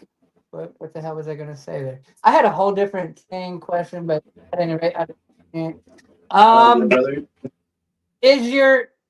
normally ask what type of music did your parents listen to, but that's kind of odd. I want to know, is your family juggalos or no? All right, so my family's like split. You know what I'm saying? I have I've never really called them my stepbrothers or stepsisters or whatever, you know what I'm saying, or even half brother or half sister. That's just my brother and my sister is, you know what I'm saying? Yeah. So I have an older brother named Casey, and he was the first one to get down with this shit.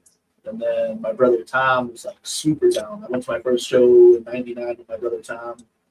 That's still, he's lame now. I mean, he's just getting pissed off when he's saying that. That's my fucking brother, you know what I'm saying? He's just getting old, you know what I'm saying? He's a homebody now, you know what I'm saying? I know when the world ends, my brother's gonna have my back, you know what I'm saying? But my brothers were, and then I have an older sister too, and my oldest sister's really old enough to be my mom type shit, you know what I'm saying? But she's down as fuck. Though too, she took me to a show. I think I saw Devil's Night in '04 or some shit with her or whatever. So, but my mom's been cool as fuck about it forever. My mom has always been the supporter. When my brother took me to my first show, I was 12 years old. My mom paid for those fucking tickets.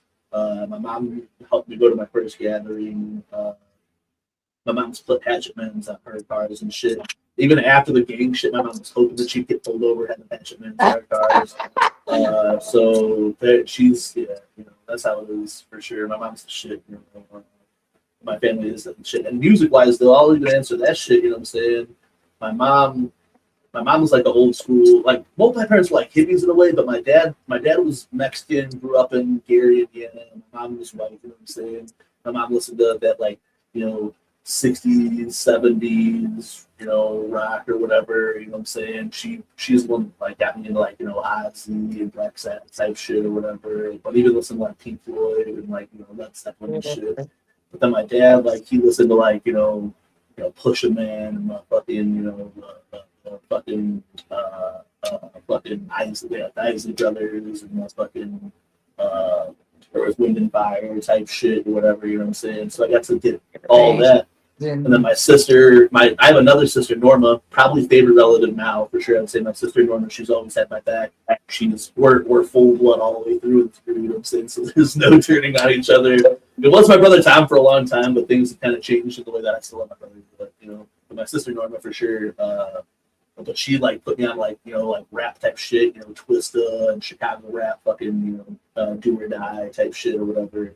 And then my brother's the one putting the dice and pieces. So it's like I've gotten all my musical influences from my brother. Even like Trent Reznor. I remember listening to 9 Inch Nails. When I was a fucking kid, '93 type shit. Listening to fucking 9 Inch Nails because my brother. So I'd have to say the musical influence has been strong. Red Cross or Gold, red like a motherfucker. You know what I'm saying? 100%. I don't have a single blood family member that I know to this day that is or claims to be a juggalo anymore. Not even the cousin that got me into it. He's almost like disassociated. He believes still in like the old Jughead, old school Jug. He's got that whole just I'm stuck 80, 90. And I doubt he's listened to anything like, modern or whatever type shit. Like why he disassociated. Why anybody would, I don't fucking know. But yeah, I don't have none of that. Like it's you guys. That's why I'm so fucking excited and passionate when y'all see me in person and I get on these damn streams and I got fucking 14 people in here. Yeah.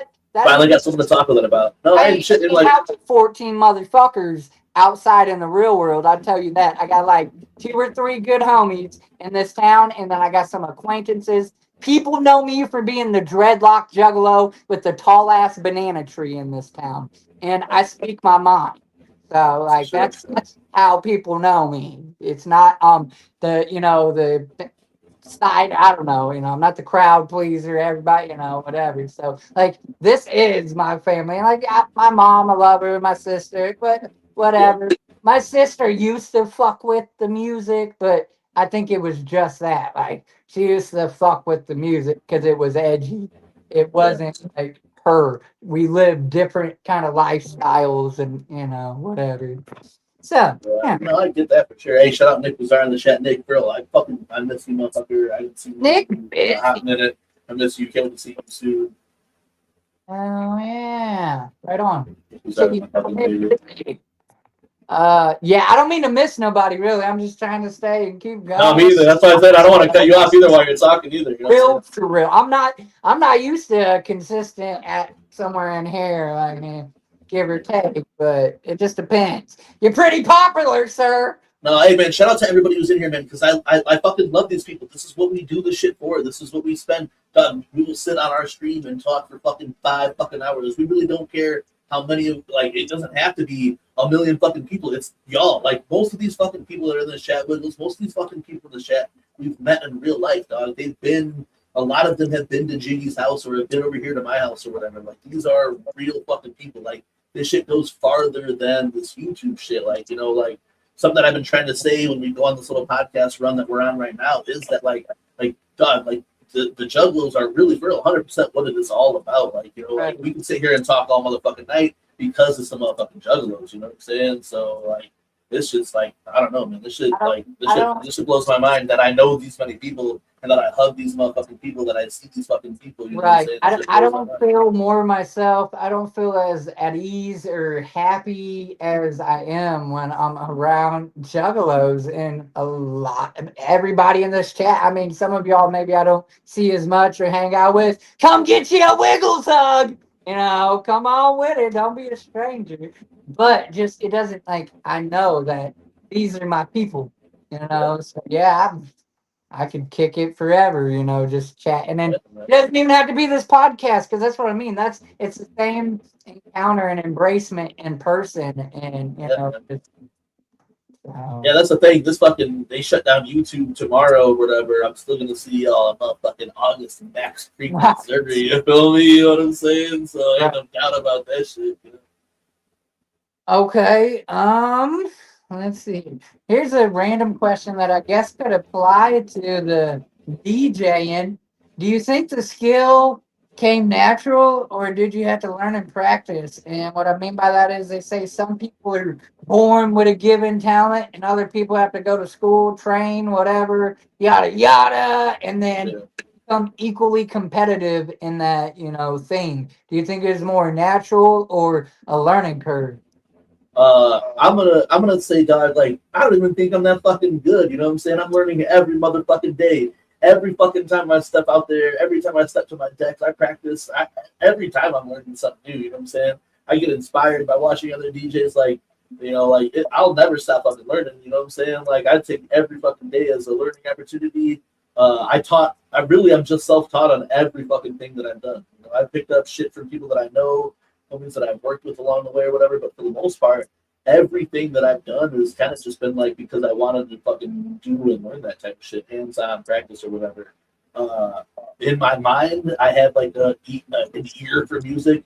They even say that motherfuckers who like get chills when listening to music. They said it's a rarity. I thought everybody got fucking chills listening to music type shit. You know what I'm saying? So I don't know. I think that like in a way, music has always been like some type of shit that I mean, motherfuckers love music. Everyone loves motherfucking music. I just had to kind of learn the way that I was like what I was doing in a way. Whatever. Beat matching, like DJing's easy as fuck because it's just beat matching and key matching. You know what I'm saying? Like it's pretty much to me that shit's easy. Cut scratching is a lot harder or whatever. It's another technique, it's a skill you gotta learn.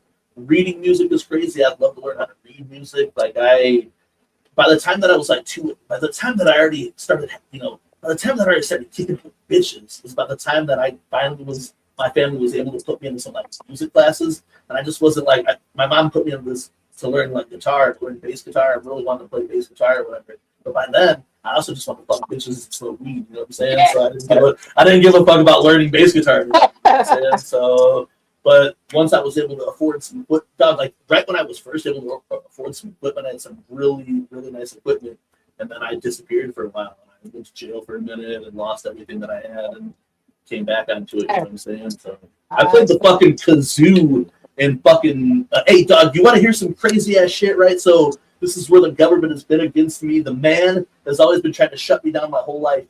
In fourth grade or whatever, fifth grade, when you could sign up for band, they do a test, all right? I sat next to my homegirl, Becky, and a couple other people at this table. I copied the entire band test off of my my homie, Becky. Becky got into band, but I didn't get into band. Make that shit make sense, bro. The fucking government was after me type shit. I didn't get to learn anything, you know what I'm saying? I wanted to do some shit. I wanted to do some drumming shit, but they were like, no, hey, if this motherfucker learns how to read music in fourth grade, he's gonna be fucking, some other fuck. So we gotta stop him now. Put our foot on him. Fuck the government, bruh.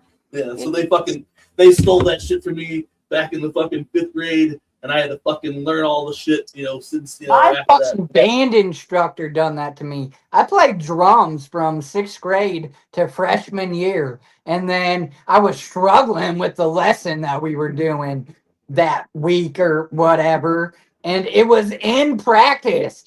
And I guess I irritated him because I was fucking up enough, and he literally threw the notes at me. And he's like, "Go home and practice." And I'm like, okay, so I went home and sold my drums and got some fucking weed, and that was stupid. Again, another one of those. I should have let that, but I don't think I would have been somebody crazy. I just enjoyed playing. I like music. No, I just wanted to get down on some music. I just wanted to be taught music. If I have to go to school, I want to do something that I knew. You know what I'm saying? Right. Hey, Wiggles. I hope we're gonna keep talking, but unfortunately, I have to go pee again. I'm sorry. Yeah, no, absolutely. I'll hang out with a chat for a minute.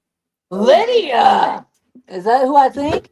Welcome in. I appreciate you. I'm seeing people from all across the map, and what I mean by the map is, folks, is a social media map. So like everybody is primarily on everything. I know there's like some diehard anti Facebook or anti this or whatever, but generally speaking, everybody is on every social media.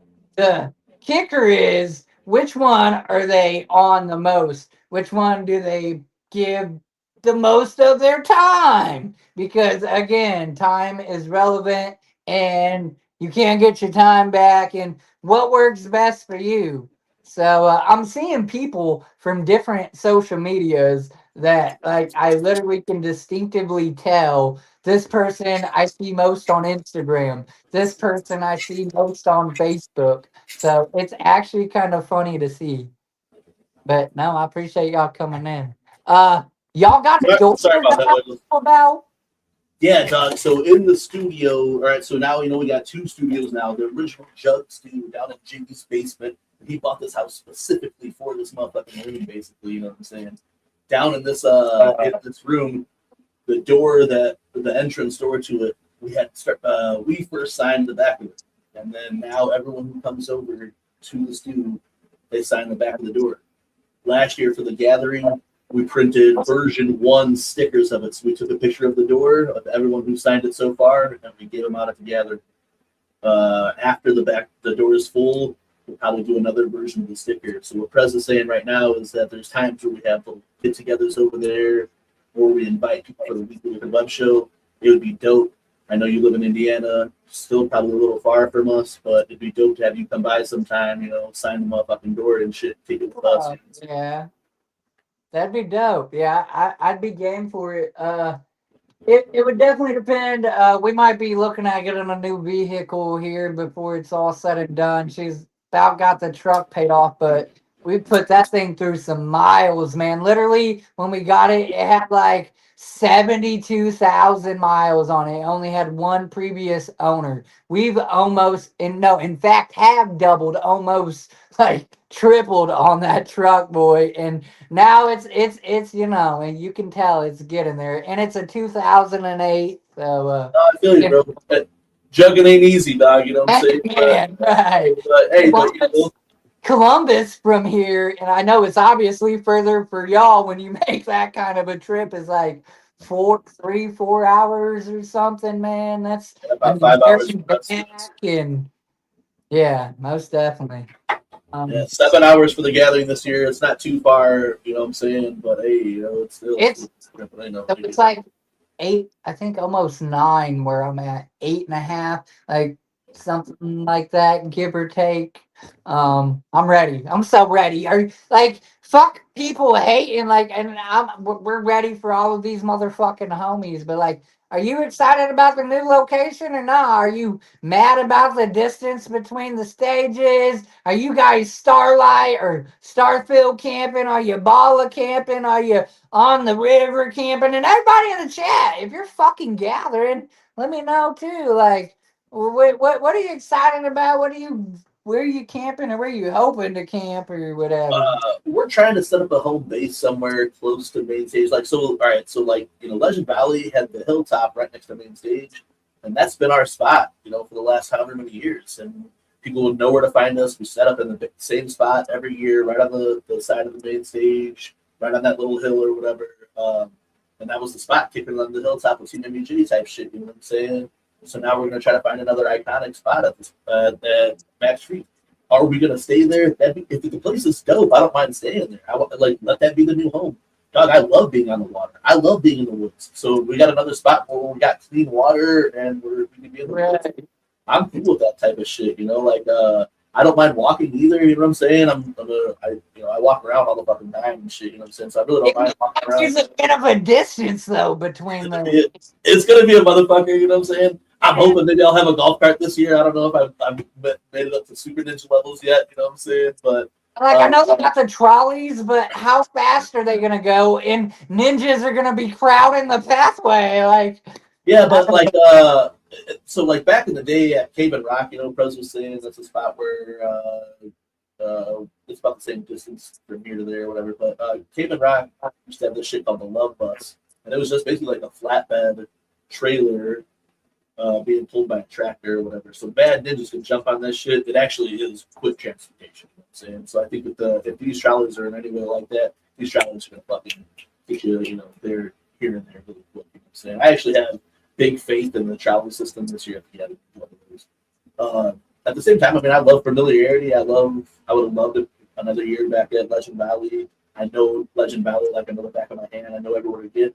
But at the same time, like a true adventurer, Right. New year, new location. Yeah. And I see people say it. They should move it somewhere different every year. Unfortunately, juggalos fuck that shit up. Just like that's why we ain't getting a fucking seminar. Thanks, guys. But like, and I think the seminar should be a special thing then too. I don't think the seminar is cut out for being a yearly thing because we got a year of shit just to talk about. Hope that it comes out that next year. I think it should be like I think it should be this podcast, and they're always So I think it should be. I think it should be special or whatever. I think the seminar should only like be there when they have big fucking things to announce or whatever. You know what I'm saying? But otherwise, and I hated those motherfuckers who were throwing the fucking the bullshit then too. The year that they did it like super bad underneath the motherfucking tent over there, I had a DJ later that day, and it smelled like fucking ass. Dude, it always, well, at least my little tenure of going like bad.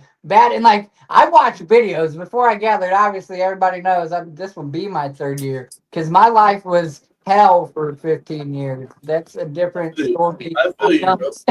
But like, yeah, it really stinks bad. In the 2 years that I went, like, fucked up shit happened. Oh, girl or whatever got her head cracked the fuck open or whatever with that Nos can or whatever the hell. Yeah, like, and I was like, that's not the kind of jug that I fuck with. You know what I'm saying? Like, the fights, I guess, are here nor there. I kind of don't know what they expect. I kind of agree. Hey guys, let's not fight at our.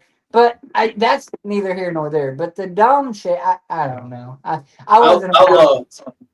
Outlaw, they'll have a ADA, and if we're in contact before that, I'll make sure you have the direct phone number for the ADA person to come text. You text them, they'll come pick you up. And Lydia, that was 2002. That was my first gathering when they dropped the ICP, when they dropped the Shangri-La seminar. So I went to the first seminar, not I went to one that was on the DVD though too, but I went to the one that was also Friday. They did in a smaller room. It wasn't on the DVD. And man, that was like that was a life-changing experience over the fucking seeing Shangri-La be sharing the motherfucking the juggalos together. That shit was crazy. I'm not big into the trash wars type shit, you know what I'm saying? Because I don't want to get hit with shit. Right. Me with dreads, that shit's nasty. And then you got to wash them. And then you got to, I don't know. I get it, I guess, kind of ruthless. But it's not harmless when you're literally throwing shit that can, like, really fuck somebody up. It's, one thing, I don't know, plastic, actual trash, but metal, Nos cans. Yeah, because people always take it to the next fucking level, you know what I'm saying? I can see you throwing some fucking plastic or some paper, fucking, empty cans type shit. But then you start throwing Nos tanks or whatever, you know what I'm saying? That's crazy as fuck. Listen, this is kind of cool. This is bittersweet. Nothing will probably replace the hill for but only so many artists. Part of this, you know what I'm saying? I get to be part of the new hill, whatever it may be, or whatever. And like, I know those cool people, so I can come sit by them on the hill. hey, come kick it with us, dog. Hey, you're always welcome, homie. Hey, basically everyone's welcome, you know what I'm saying? Unless you're on some fuck shit, you know what I'm saying? But everyone's welcome, you know what I'm saying? That's how it usually goes. Listen, I watched y'all from afar on the hill. I gave you your space. I recorded like a weird creeper and got some video and went on about just walking around and taking it in. I'm telling you, that's what I mean. People, maybe for y'all that's went 15 times or all fucking, 25 times or whatever. Maybe it is died or a little less, but I can't imagine it ever because it's what you make of it. When I get there and then I'm hit with that feeling and then I'm just walking around like in a daze. Like it's 4 days of bliss for me. You know what I'm saying? Like, because also people that are saying that shit though have either never went one time or will never go. Like honestly, man, like I said, I like when people complain about even lineup type shits, yeah, like I know they're only talking about one fucking thing. They can just say that because otherwise the lineup's fucking just as good or better than every year I've ever been to. You know what I'm saying? Right. Like I like the people who say, "Oh, well, I'm not going to go for this," or "I'm not going to go to a new location." You probably are going to fucking go anyway. You say you're always just looking for some excuse not to. Right. To me, like again, you talk about losing the magic or losing the fucking vibe. It hasn't. Last year, yeah, there was a fucking fuck ton of people there. It was kind of weird or whatever. But every year, it's been a comfortable amount of people. You know what I'm saying? Besides like last year type shit. You know what I'm saying? It hasn't been like, oh, there's nobody here. And the same thing this year. People are like, oh, well, I'm not going to go. And I'm like, yeah, we probably wouldn't have fucking noticed. You know what I'm saying? Yeah, we probably wouldn't have fucking noticed. Motherfucker. And I love shooting the fucking balloons though too. This will be my first year. This really shut up. This would be my first year if I can get a ride. Mine too. I'm hoping to have a ride with President Jiggy and then. Oh shit. I'm trying to find because the little game questions are neutral for anybody, and I figured like I am me myself, I will have to start getting to a wrap up point because I had supper. I skipped supper because I knew this was gonna be the shit. And y'all in here this whole time have made it the shit. Darby's guest appearance, because of you, thank you, is a shit. You know what I'm saying? That's golden. You ain't gotta be Ouija. You ain't gotta be the clowns to make an impression. You know, just be real. You know, be a jug and have love for this culture. And Wiggles loves you. If you're on fuck shit, well, fuck you. But you know what I'm saying? Like, this has been great. I hate trying to like top my best, my favorite, but this has been a dope ass stream already. So at any rate, I've been wanting to pull up here, bro. I've been wanting to pull up. You know what I'm saying? Just to talk some shit. You know what I'm saying? I like to do that type of shit. I love to fucking talk some shit. You know what I'm saying? That's what we fucking do. I gotta find these game questions though. Hey man, shout out everybody in the fucking chat tonight. Shout out to all my homies that pulled up, man. Tomorrow night we're on the weekly web show with Jane Doe. And we got Al Mal pulling up. Al Mal's going to come kick it with us for a minute. Al Mal's the master of meditation. He does the motherfucking meditation shit at the motherfucking gathering. He's also on the podcast Super Show with us. He performed there last year. Jane Doe's performing this year. We might have some special guests pull up along the stream tomorrow. So pull up. If you're not following and you're new watching TWJ, moderators, I know there's like at least 4 of you in the chat. You can drop their links. You guys, I wish I could make you mods. I'm using my phone via screen. Not letting me click on y'all, or I'd be making more of you mods. But I will get that adjusted. But I'm just saying, if you got a mod wrench right now, drop Team MUJs and all their shit they're talking about. If you know a link, got a link, whatever. Start with their shit. I gotta talk shit then too. Like it's my boys Jiggy and Prez, man. Like we've been doing this fucking podcast shit. This will be our 5th year and doing it live from the Gathering of the Juggalos officially. You know what I'm saying? Psychopathic Ninjas in Action have reached out for the 5th year this year to let us do the weekly with the web show during the podcast Super Show during the flea market event that goes down at the Gathering of the Juggalos.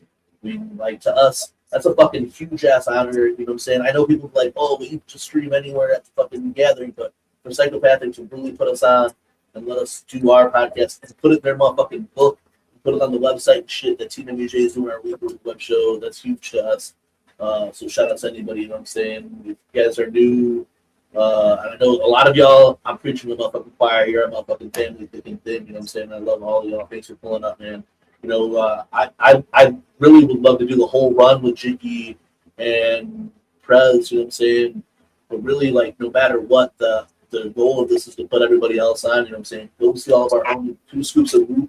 Got my fucking video shit that he's shooting up there, bro. They're giving away fucking prizes for going rowdy. Fro performing the second time. Jane Doe on a motherfucking stage, late night type shit, motherfucking Billy the Fence, you know what I'm saying, performing, Unhappy performing, you know what I'm saying, like, just goes crazy, dog. And a lot of these people are coming on your show, too. Chuckles, motherfucking Jane Doe and shit, you know what I'm saying? Yeah. Ruckus is going to be playing. Ruckus was just on here. Risk, of course, Risk has to play the motherfucking Gathering the Juggalos. Hop off this hybrid ship and shit. Such an honor, and I try to be so humble. As I was saying earlier, I reach out to people. Little Titan, you know what I'm saying? Yeah, Little Titan down there, you know what I'm saying? That one surprised me. He just dropped that banger with Zan. I'm like, no way is he gonna say yeah, but he's like, yeah, let's go. Like I guess I try to stay humble. And there was a time when I was like afraid or starstruck or shy. I would think twice about reaching out to somebody. And then one day I just tell myself, they're either gonna say no or they're gonna say yes, and that's that.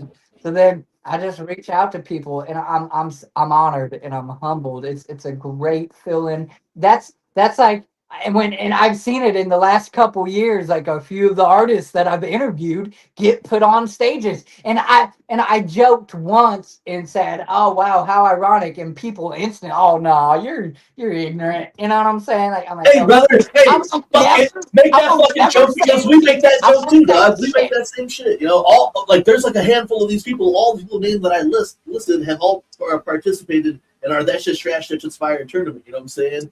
And I know that they're not playing that stage because they were in That Shit's Trash, That Shit's Fire, but because they were in That Shit's Trash, That Shit's Fire, they're playing that stage because it takes the fucking heart. It takes the like a lot of artists, like I keep saying, you're important. You know what I'm saying? That like you, even Don Chaos and motherfucking all these other juggalos who do these streams and they bring guests on and shit. Like you're important too. And these artists have to realize that at any level, it's important to come on something like this because this is how ninjas really connect with you now. You know what I'm saying? This is how you build your shit now. You know what I'm saying? And then you go and perform at a spot. And people go, "Oh, I saw this motherfucker on Wiggles, dog. I'm gonna go check them out." Right.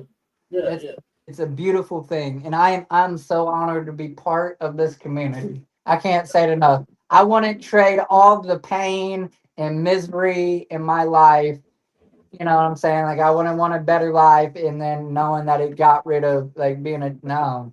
I'd do it all again, as miserable as that was. And I love being a juggalo, and I love that I get to be a part of it and try to give back in my way. I ain't got money or notoriety per se, but if I can give back in any way, if I can gain your podcast one view from my local town follower, or you know what I'm saying, then I done my job. If I get a new eye on a different artist, then I've done my job to try to give back and keep it going and circulating. And yeah, Yeah, brother, that's what it's about, man.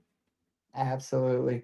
All right, so we have this. What I'm gonna say firstly, all the links, everything that he said. If I don't already have them in there, which I think I have a few in the description, anything that he wants you to have, platforms, music, links, whatever. I'm gonna have them give me the links, and they will be found in the top at the description of this video. With that being said, we're gonna do the game questions, which only take like 10 minutes. I allow a final outro for you, and then I close the same way every time. So That's what I do it. gonna be a wrap. Consistency is key. Let's go. All right. So And without Nick, love you. Hey, if you're free sometime soon, Nick, let's get together. I know you're leaving the chat right now. Much love. Thank you for pulling up. I love you, brother. I'll see you soon. absolutely, whoop whoop. Thanks for coming in. Uh, all right. So the candy assortment of either or, pick one or the other. Twix or Reese's. Gotta go Reese's peanut butter cup though. I actually want to go get some of those fucking Oreo Reese's peanut butter cups right now. Oh man, those are good. I didn't think I'd like them like that, but they're good. um, Again, I should just say, what's your favorite season instead of trying to put one against the other. Yeah, dog. My birthday's November 2nd. You know what I'm saying? So my mom had four other kids. So I was supposed to be born on Halloween, but she had to hold me in and go take those kids trick or treat and shit. You know what I'm saying? So then she held me in. And it's like holding in a turd. You know what I'm saying? You hold it in so long, the moment passes. So I was born on November 2nd. So I think I'm a fall baby. I love the fall. Perfect time. It's like in between. There's some hot days. You know what I'm saying? There's the cool days. I can still get out in the water. I can still get out in the woods. The bugs aren't as crazy at night. But I love summertime and shit. But then, when it's still 90 degrees at night and the mosquitoes are biting me when I'm trying to sit around in my backyard, that's a motherfucker. So I'd probably have to say fall for sure. Not even just on like the Halloween shit, just like perfect weather. Right. No, that's me. It's you can wear a hoodie and be comfortable. I do like the change of season, like the colors and the leaves and stuff or whatever in the season. Yeah, that's nice. Obviously, Halloween's cool, but yeah, it's not the. I like fall too, and I mean, I I despise winter. I don't like cold. So all of them are okay overall. I'll adjust. I'll acclimate. Something about a day's work out in the beaten down sun that feels like rewarding or refreshing or Yeah, for sure. whatever. So yeah. Uh, okay. Day or night? Yeah, but that's fuck, bro. I mean, that changes a lot then too. It depends on what I'm doing. You know what I'm saying? Daytime, if I want to be out in my garden or in the woods or in my motherfucking kayak, but nighttime, I like to. I mean, just my parents used to always say, you know what I'm saying, only bad things happen at night. You know what I'm saying? And those motherfuckers ain't far from wrong or whatever. You know what I'm saying? So, No, they aren't. I'm just more myself at night. I'm a night owl. I'm better active and whatever. But I mean, I switched to working morning shifts the last couple years, and I hate waking up. Once I get over that initial, like, don't talk to me the first hour when I wake up in the morning, but then after that, I'm cool. I know that I got my afternoon free, and whatever. But I would still say I'm more of an afternoon evening person. yeah, I mean, when I was a kid, I definitely stayed up all night, couldn't sleep at all, hated waking up or whatever. But now I work straight fucking days, Monday through Friday. I'm up at like fucking 6 o'clock in the morning, so I just became like kind of a day person and shit. Sin said, "Hey, much clown love, homie. Hope everyone's feeling good tonight. May your Fago spray beautiful, and may your dreams be of Shangri-La." Yeah. Absolutely. Appreciate you, homie. Suck my kiss said, "I will be announcing Got J flavors tomorrow." Shout out suck my kids, man. I gotta suck my kids poster and I'm off fucking shit. Um, Truck, SUV, or car? I guess you could throw in bike too. Dog, how about this, bro? I want a fucking minivan, dog. I want a fucking Kia Carnival. Oh Right no! now. I want a minivan, dog. I wanted the minivan for fucking the last 20 years, dog. I want a minivan. You know what I'm saying? Truck would be cool, like a flatbed truck, with the fresh or whatever, SUV type shit. But I got cars or whatever. But I think a minivan would be fresh. And my homie's got this Kia Carnival, and I was like, dog, I'm gonna get a fucking black Kia Carnival, get the custom dark lettering and put dark above the motherfucking Carnival. This bitch got a fucking dope sunroof. The motherfucking this shit to turn the seats around. You know what I'm saying? I'm like, hey dog.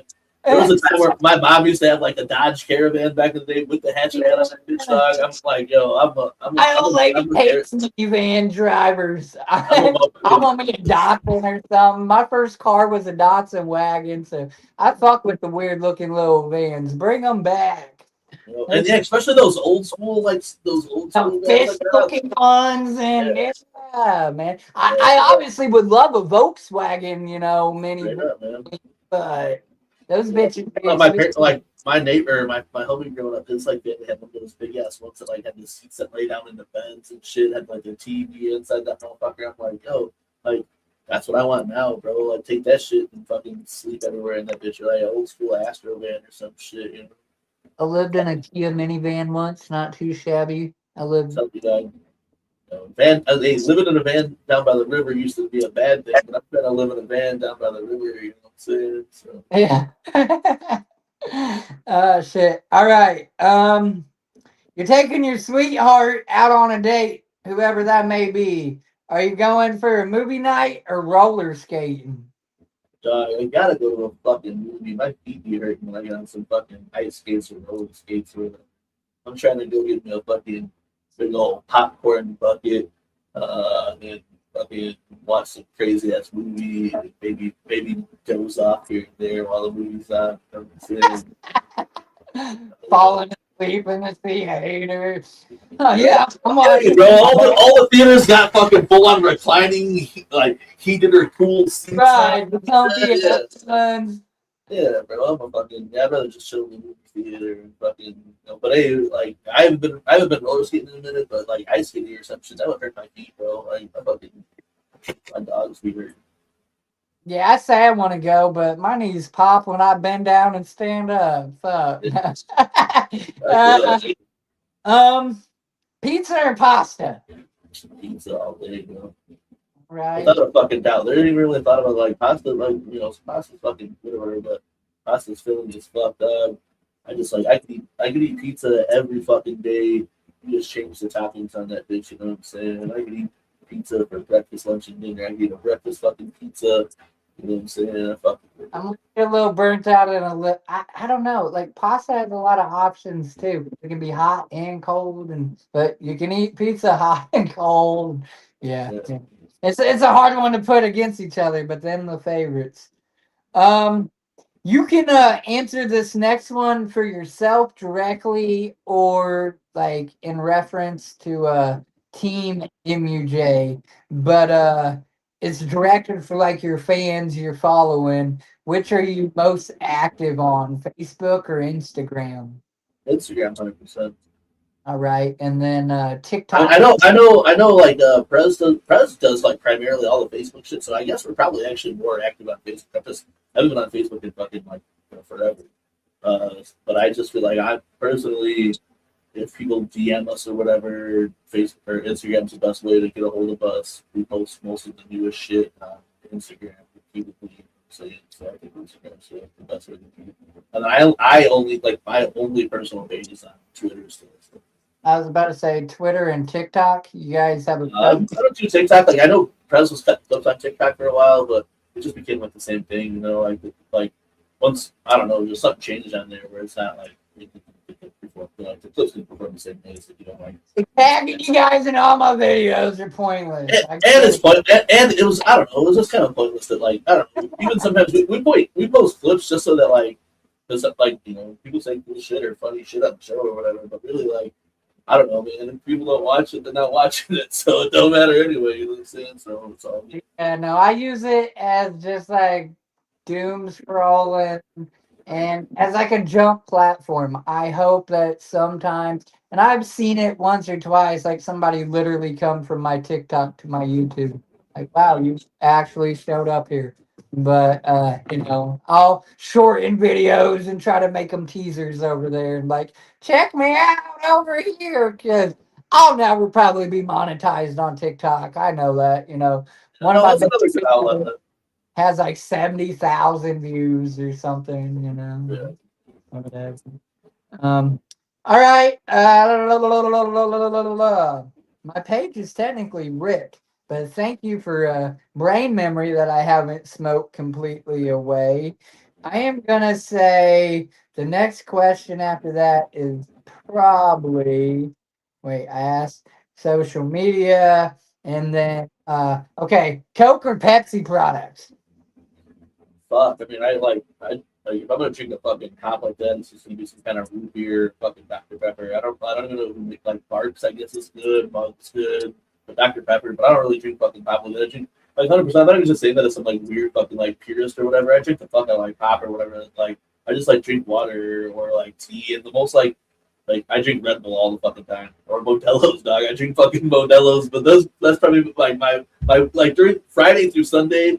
It's only like Modelo and some Water Boys.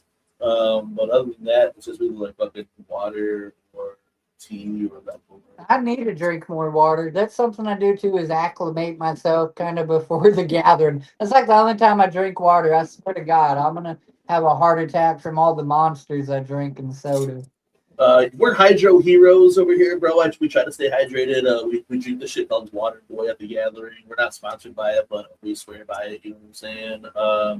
Because we drink a lot of beer, Prez drinks a lot of coffee, and we like smoke a lot too. So like we need to stay hydrated. We're always moving. I definitely recommend staying hydrated, especially when we're drinking like 30 fucking Modelo's a day. Yeah, and it's like a million degrees at the gathering. I don't care where you are. We could be in fucking Alaska and somehow it'd be 80 degrees there if the gathering 100%, don't man. care. Like fuck. All right. What's your favorite Fago? Like favorite classic flavor, I would say like root beer for sure. You know what I'm saying? But when it comes down to like specialty flavors, uh, cotton candy. But now that's not even specialty flavor anymore. So maybe like candy apple. The new ones are really good. The motherfucking the blue one I think I like a little bit better than the pink one. The super pop and the bubble or whatever. And that orange one, that orange cream one's really fucking tasty too.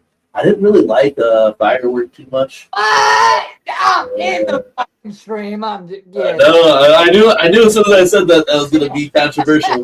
It tastes the firework tastes best out of a cold can. It doesn't taste good out of a bottle to me. I think when you're hot and it's super ice cold, it's really good. That's like my go-to. I think the candy apple is good as a treat, along with dreaming, but it's kind of extra sweet. I can't believe I'm saying that because I like sweet stuff. But like the dreaming is classic. Put it on vanilla ice cream. You can't go wrong. That's some good shit. The candy apple is pretty good, and I know they had a different apple that came out. I haven't got to try that green apple. The green apple's pretty tasty then too. Yeah. It's solid. And root beer is a solid Fago choice. And root beer just like any kind of root beer just reminds me of fucking Fago showers, bro. Like you know what I'm saying? That's like that's the taste. Like I could be passed out like totally fucking unconscious and you could crack a fucking root beer underneath me and I'm like whoop whoop like back to fucking you know what I'm saying? Like yeah. Pineapple, I know unhappy folks with that. Pineapple for sure. Pineapple's fire. It's a classic. God, so listen, I can't really necessarily stand pineapple at all, artificial or real, except for in a banana split. I don't know why. I fuck with some pineapples in a banana split.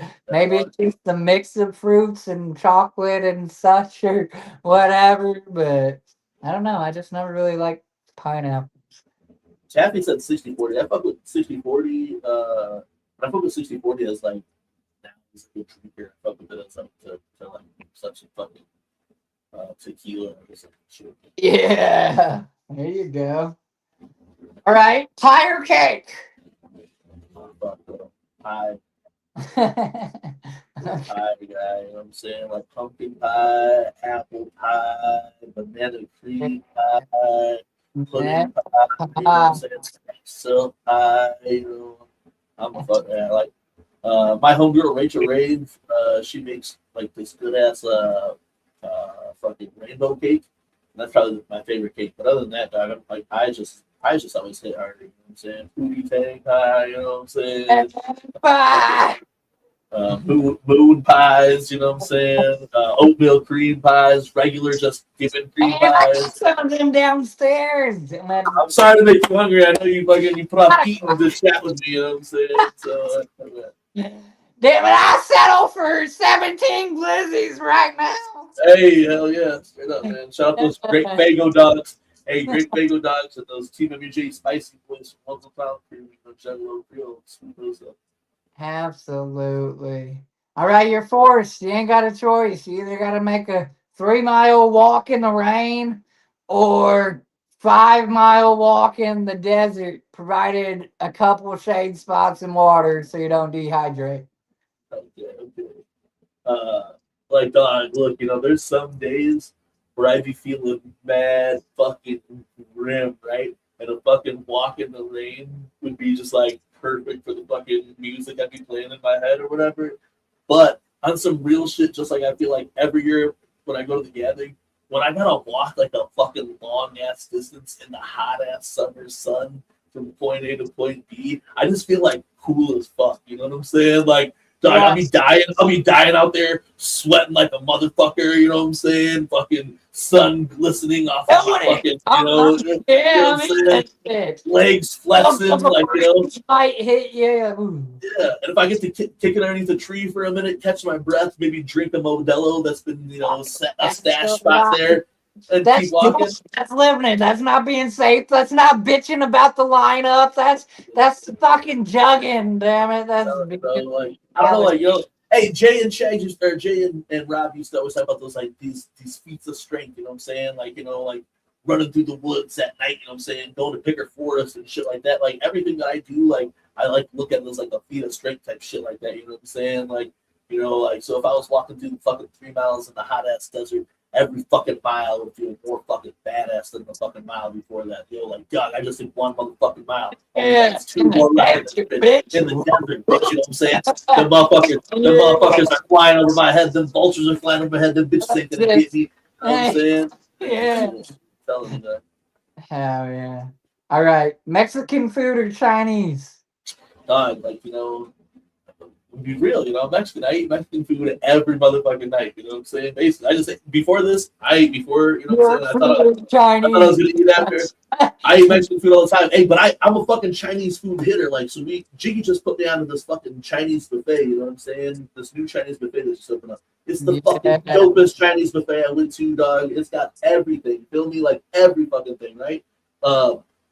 If they had something like that, but it was Mexican, bro, I would be there every twice a fucking month. You know what I'm saying? Like, why ain't there dope ass Mexican buffets like that? Because I'm a Mexican food motherfucker.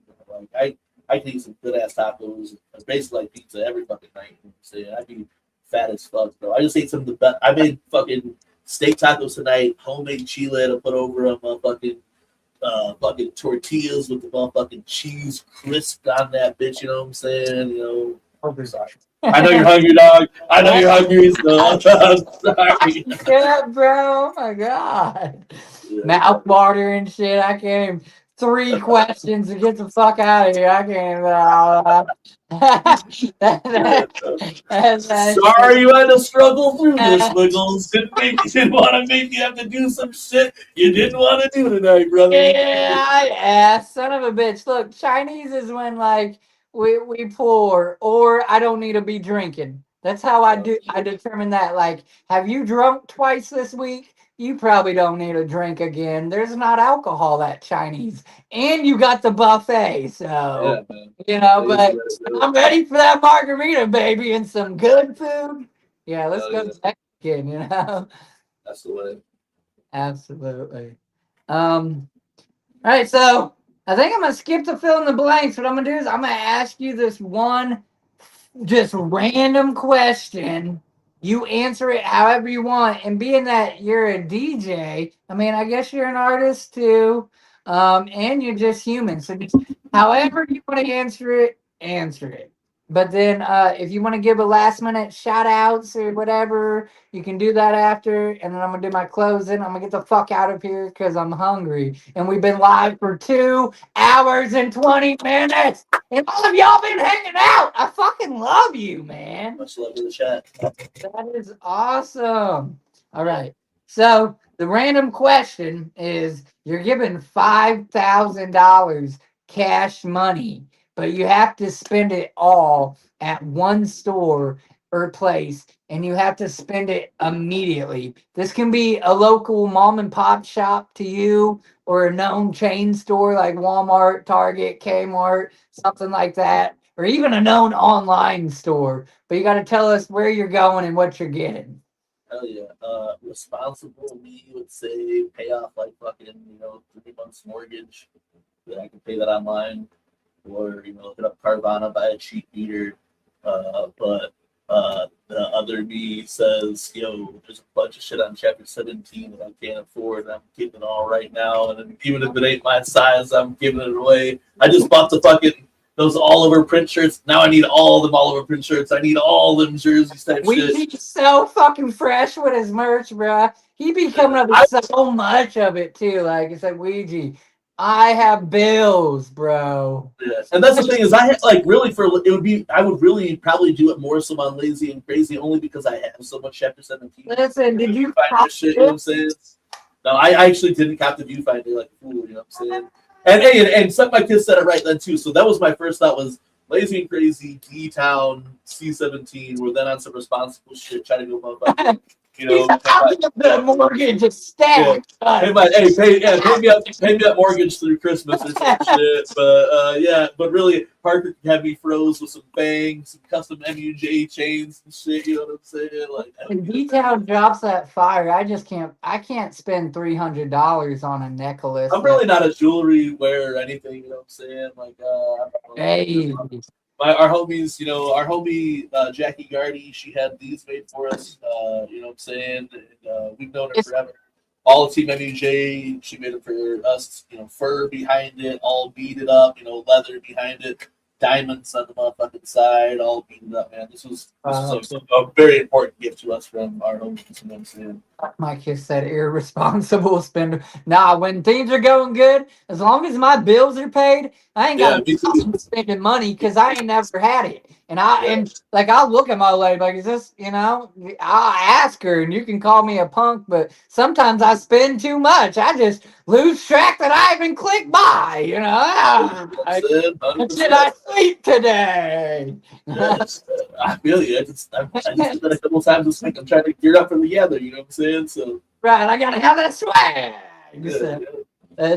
It's a beautiful thing. I love merch. And speaking of merch, I'll ask you that, I suppose, too, real quick, and then we'll get to a wrap up point. What is maybe single-handedly your favorite merch item, piece of merch? Not like precious, dude, just type of item that merch can be on. Because I applaud creative thinking outside of the box. This was dope. Even if I didn't fuck with Ouija, I probably would have bought this for nostalgia. Because as a kid, that thing's fresh as fuck. red dudes, But what's your general favorite type of merch? For me, I'd probably say beanies because I'm a beanie guy. And even if it's 100 degrees, I'll buy a beanie and save it for beanie season. You know what I'm saying? I like hats.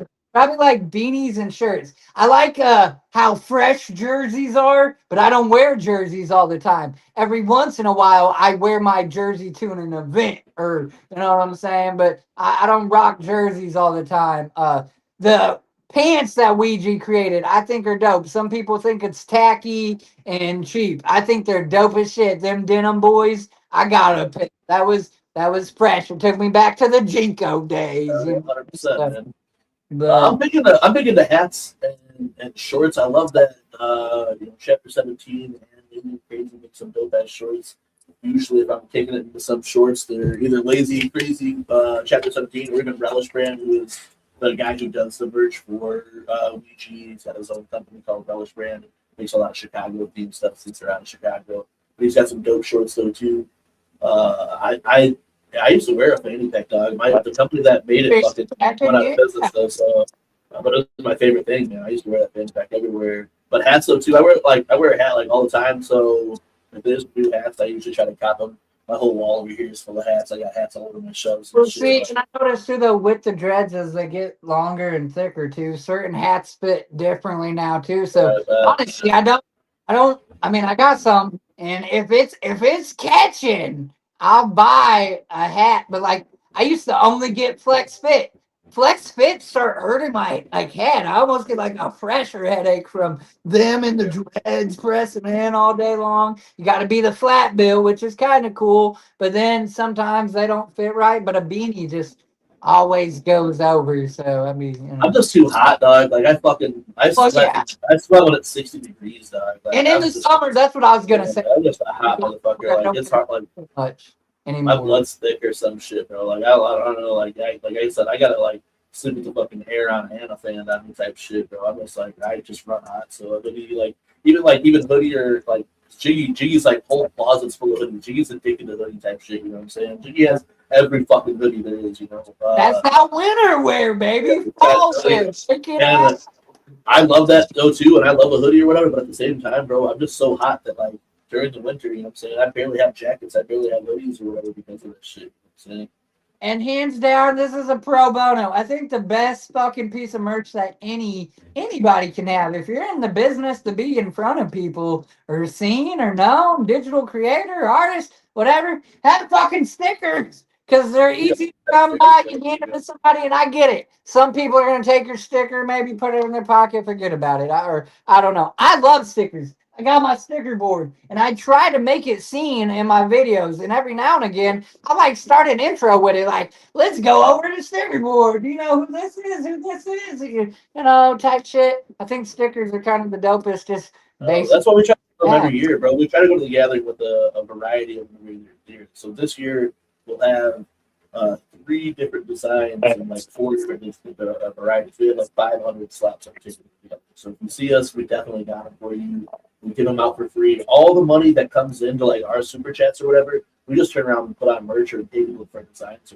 Yep. So like we have this design, and we have a Chesty Strong. Shout out Chesty Strong. You know what I'm saying? The Dead Canvas. We have a design from him that we're giving away just for free. We print out these stickers 100% and give them out. You know what I'm saying? So that's all. Year, like stickers. I've been randomly tagging my own stickers places, but I bet I probably got 30, 40. And I was going to try to do a little raffle, but again, most people don't really fuck with stickers like I do. And I didn't want to waste nobody's time. I was going to ask. I feel like everybody fucks with stickers, would bro. want a sticker if I ran this little gimmick, but I might do it later on Facebook. Follow me on my socials. I know EC is gonna have stickers that he made at the gathering. I got a few of his on the desk. I know Taffy's gonna have stickers. I got all stickers, and I got stickers. If you will accept one of mine and put it somewhere, stick it on something. Not the hey, Wiggles, I'll put it on my desk along with all these other ones. I got a bunch over here. I got a bunch on my desk over here. Yeah, that's. I mean, obviously, I'm gonna come fuck with y'all some point, and hugs and whoops, and I gotta get some stickers from y'all. Like that's. Hey, we're doing the podcast super show on Thursday. Come see us at the motherfucking Flea Market podcast super show. You know what I'm saying? I'll be on the Wednesday night, so come see me main stage. You know what I'm saying? Hell yeah. Bobby, dude, this has been incredible. This has been an amazing show, and I'm honored to have you here. I'm honored that you were excited or wanted to come on my show, because I will always try, even if there was 300 people in this chat. I want to stay that humble, because it's not about me, it's about us. I think the real ones will say that, they will condone it, and sure, some monetary gain becomes of it. And don't hate on people for it. The ones that put it back into the community and the show, and you know what I'm saying. Like that's what it's about. You can kind of tell if somebody's strictly doing it for that, and then don't give them support. Don't buy their shit. Don't share out their shit. But for the genuine ones, the ones that really make a difference and care about the community, support them where you can. Rather it's a like, a share, a sticker, a shirt, a play, or whatever. So we can't be everywhere, but we try to pull up and we try to support people, whether it's just talking about you on our show or sharing your links or liking your shit. You know what I'm saying? We try to do as much as we can. We can't watch every live. We can't, I watch a lot of stuff post live, or there's times where I have to put a live on my TV and I'm using my phone for something else, so I can't be in the chat. We try live on a TV, on a laptop, and a phone. I can be in 3 lives sometimes. Y'all don't know. I'm just trying to be that number in your monetary value, or yeah, absolutely. But that's why I appreciate what you do, man. That's why I was happy to be here. Like I said, you're doing shows like this, and I'm not just saying because we do a fucking show or whatever. I'm saying that doing shows like this is important, and I'm happy to be part of it. I'm happy to have shit to talk about. You know what I'm saying? So. Absolutely. I'm gonna leave it to you to do any last minute shout out. So if there's anything last minute you want to get out, say whatever, recognize. Yeah, hey, first and foremost, man, thank you for letting me on your channel, and shout out to all your new people, man. If y'all want to fuck with us, come fuck with us. You know what I'm saying? Team BJ, just type that shit in. You'll find us on YouTube. If you fuck with YouTube, the links are in there or whatever. But man, first and foremost, dog, we're on a fucking gathering run right now. You know what I'm saying? So really, that's the only thing that's been important in our mind is the motherfucking gathering the juggalos. And this year, man, so many of my motherfucking homies are pulling up on the stage. Check the flyers, bro. Check the motherfucking timeline. If there's someone that you fuck with, or you see it online, you see them here on Wiggles, you see them on motherfucking That's Just Trash, That's Fire, shit, you see them on Hours, or you see them somewhere else, you know what I'm saying? Go check them out on stage, because if you want this shit to keep happening, you gotta go pull up and you gotta fucking support this type of shit, don't even as far as difference. Yeah. Don't even as far as Darby O'Trill coming back to main stage. You want Darby O'Trill on main stage every year like you say you do, you need to be live and fucking go crazy when Darby O'Trill's on main stage. Or like you guys did last year when he was on the iconic stage late at night. This year, motherfucking Blue Unit played late at night. Oh, they Go, fucking killed that shit like it was the main stage, though. absolutely, man.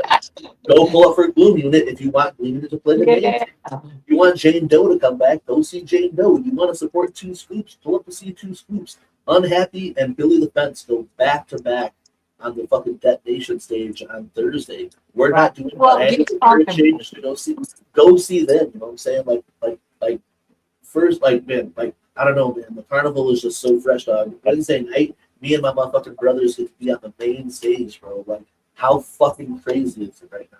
Saying, and you say you got another podcast or something, just to refresh, go check out so, Don Chaos. He just was on there with Don yesterday, I believe.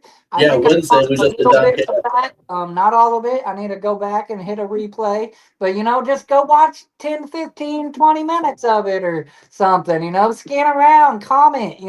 All of that helps us channels, these artists, these people. And as he's saying, rather than not, they pay attention to that. They notice that the clowns Rob is watching how the acts do and if he wants to bring them back or not. Or so yeah, dude. Man, show up, man. Show up, show live. Like, and I know, man, like, people tripping at the gathering, moving or whatever. And I said this on motherfucking chaos. I say this shit all the time, bro. Like, like we're always like, oh, when's ICP gonna drop? Or when's fucking Psychopath gonna do this? We're gonna do that, dog. Like now in the era of this time, man, like it's really us putting on for the motherfucking carnival. I'm saying if you want good things from the carnival, you gotta show up and you gotta put on for the carnival. There's still people who stand there with their fucking hands out all the time, but as soon as Psychopathic does one thing they don't like, they're trashing them online. Or they don't show up to fucking gatherings, they don't show up to fucking shows, you know what I'm saying? Like feed the fucking community and the community feeds you. Do for the carnival do for you. That's what I just keep saying, like I'm past the carnival provides type shit because the carnival only provides Ready for providing. But you gotta do for the carnival now. Do for the fucking carnival. You show up for these fucking people who you want them on main stage. You think that motherfucking Billy the Fence deserves main stage, then pull up when Billy's playing at fucking 3:00 on the motherfucking Detonation stage. You know what I'm saying? You want to have main stage, you pull up. You know what I'm saying?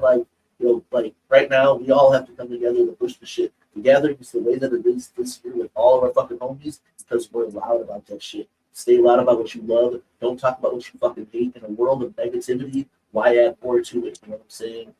Be the change you want to see. Yeah. Don't be the toxicity that you're complaining and hating on.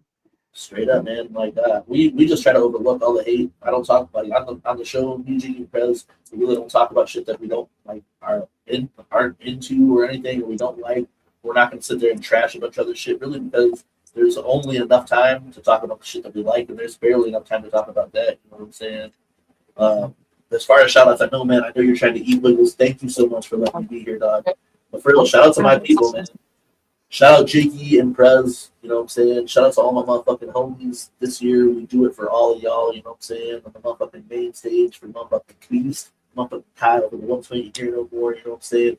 For all my homies who have the back, all the ones who've been in the chat tonight, Suck My Kiss, EC, Prez, you know what I'm saying? Everybody, the new fucking homies, hit us up, man. Shout out to motherfucking Dev, Darby, the whole Wii team, Dev, Darby, Airhead, Chunk, Kev Buck, you know what I'm saying? Frankie Goldie, everyone who's put me on 6 degrees of separation of fucking Weechi. Y'all changed my life and shit, you know what I'm saying? Rob, shout out motherfucking Rob, like to work with Rob, to get a fucking phone call from Rob. Dreams fucking come true, Juggalos, you know what I'm saying? Dreams come true. We will see you tomorrow on the Weekly with the Web Show. Follow Team MJ. We got motherfucking Jane Doe. We got Al and a couple of special guests coming in. We're going to show some fucking new music. We're going to talk, like, this could be our last podcast until we're live from the gathering. So if you want to hey, and then we'll be making one more stop on this little podcast tour. So shout out Don Chaos. Well, at least one more stop. Shout out Don Chaos. Shout out you Wiggles. We're gonna pull up on another cool, dope ass Juggalo podcast. And we might be pulling up on another too. So I'm trying to figure that out. But for sure, I think we're pulling up on Swill's edition here in like 10 days or whatever. You know what I'm saying, right before the gathering. So, but Wiggles, man, thank you. Much motherfucking love. To all the motherfucking Juggalos. We'll see you at the gathering in less than 20 days, bro. Sorry, I might have blanked out for a minute. Somebody tried to call me. I thought I had Do Not Disturb on and something trying to cut in. All of that and more And y'all should already know that if you're a real one, but follow them. The links are there. They're in the chat. They're in the description. At this point, if you watch this on the replay to the end, you're fucking awesome. I'm buying you a taco. Yeah. But yeah, Yeah, and no. if you watch this on the afterplay, man, much love. Tell us what you're excited about in the motherfucking comments and shit. You know, like tell us if you're going to the read the comments. You know what I'm saying? We want to know who you are and all that shit. Because I'm gonna come back. I'm gonna check with those comments and shit too. So you know, look out for the real ones. Absolutely. And here goes the same thing y'all have always heard, and it's not gonna change. But I am my. Oh shit, we got another phone call. Shout out Wiggles. He's the shit. Whoever's calling him right now, you better chill. Oh, there we go again. Calling him again, bro. It might be an emergency type shit. Hopefully it's not, man. But God, how fresh is this Dreadlockjuggalo shit? Oh shit. Hey, he's got merch too. Got his merch. He got our merch. How fresh, you know what I'm saying? Nola, I know you were talking about motherfucking, you know, seeing some of my garden type shit. Here's some of my peppers. You know, you can see that good. Here's some of my peppers. Some of my tomatoes. Little husky cherry tomato boys. This is before I had the 10 do it last week. So, one of those jalapeno boys right there. You know what I'm saying? Harvested and shit. To take some of the Jinky's house. Tomatoes, oh yeah. Hell yeah. And then I had some up on the grill, you know, with my motherfucking. Oh, that was the pork I made last week. Here was the peppers. Here's the peppers and my tomatoes, you know, before I made the chili there. Threw them on the smoker for a nice little spinning. Yeah, I got mostly cherry tomatoes and then peppers. It's wonderful shit that I was gonna use primarily. You know what I'm saying? So, yeah, shout out Linus though. I kept him on here. You know what I'm saying? Super long. He's hungry. He's probably got phone calls and shit. But hey, man, I'm Bobby Blaze. If you guys was just watching for the first time, Team NJ type shit. I'll be live on the main stage if you haven't had the Juggalos this year. Me and my homies, Jiggy Fresh and Presburger, the studio with a bi-weekly show here on YouTube called the Weekly Rough Show. You can find us at Team NJ basically fucking everywhere. We're gonna have a bunch of cool shit at the gathering. We'll be doing our podcast live Thursday at the during the podcast super show. So if you want to pull up and come take it live on the show, that'll be your best, bet right there. You know what I'm saying? So hell yeah, and make sure you pull up tomorrow. We got Jane Doe. Jane Doe's also gonna be here on Wiggles real soon. We got Almal. Almal's gonna do a meditation event. So if you're in the meditation, we'll be holding down. You know what I'm saying? Come get live, the Weekly Club show. It's just kind of like this shit, you know what I'm saying? We've been doing for a minute. My brother's just a little wild on it. So that's for sure. You know what I'm saying? Hell yeah, I appreciate it, Nolan, and everyone else in the chat who's fucking this tonight. You know, I hope Wiggles had a good time because I had a really best time coming up and taking it. This is one of those podcasts that I like, know about, to get down on. So as we make this podcast run, we're going to together and check out all of our shows and then everything we pull up on during this time. We've had Unhappy on there. We had two scoops on there. We had Throw on there. Good times. Fucking Billy the Benz. So, hop in. Tomorrow night. Piece of shit. Hey, Wiggles, man. I want to hear Wiggles the way he wraps it up. You know what I'm saying? So I don't want him to stop talking. I know Wiggles usually asks if you could be a fictional type character or whatever. So I'll probably be Bigfoot, and not even just like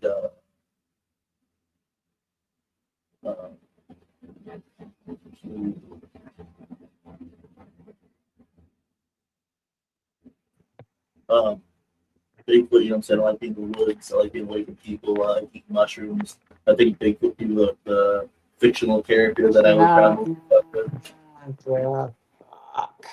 Wiggles there, you know what I'm saying?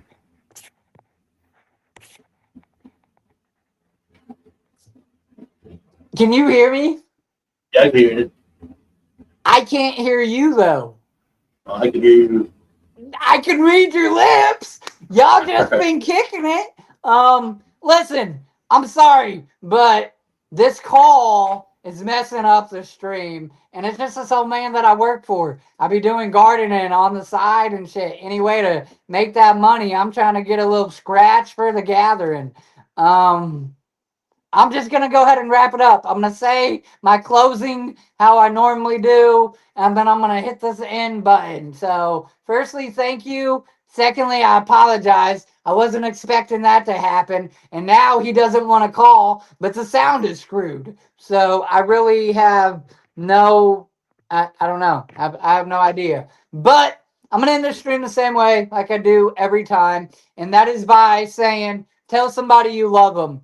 You don't know who needs to hear that, and it could be you that changes the way they feel, the way they're thinking in that time of need, in that moment. They may be overlooking something that you've been through that you have an answer to, that, you can help them get through that problem, that struggle. When I was, 18 and homeless, sitting on a park bench, nobody walked up to me and was like, look, I can't give you no money, but I'll listen to you. Are you okay? Do you need somebody to talk to? I love you. I'm here for you. Nobody does that. So tell somebody you love them. And if you can't, for whatever reason, tell them Wiggles loves them. Make it funny and tell them where to find me so I can tell them myself. Because it really ain't a joking matter. It doesn't make you unmanly. We need to hear that. Humans need to hear that. And we have desensitized ourselves, especially as men. We're not supposed to say I love you or, show emotion. So That's all my homies please, you know what I'm saying? Just tell somebody you love them. Bobby, I wish I could hear you right now, homie, and it sucks, but I get your conceit in the point. I would think all of y'all are beautiful until we see y'all beautiful faces at the gathering. Go watch these people's next streams. Go fuck with them. Check them out. Links in the description. We out of here. Whoop whoop. Love y'all. Woo woo.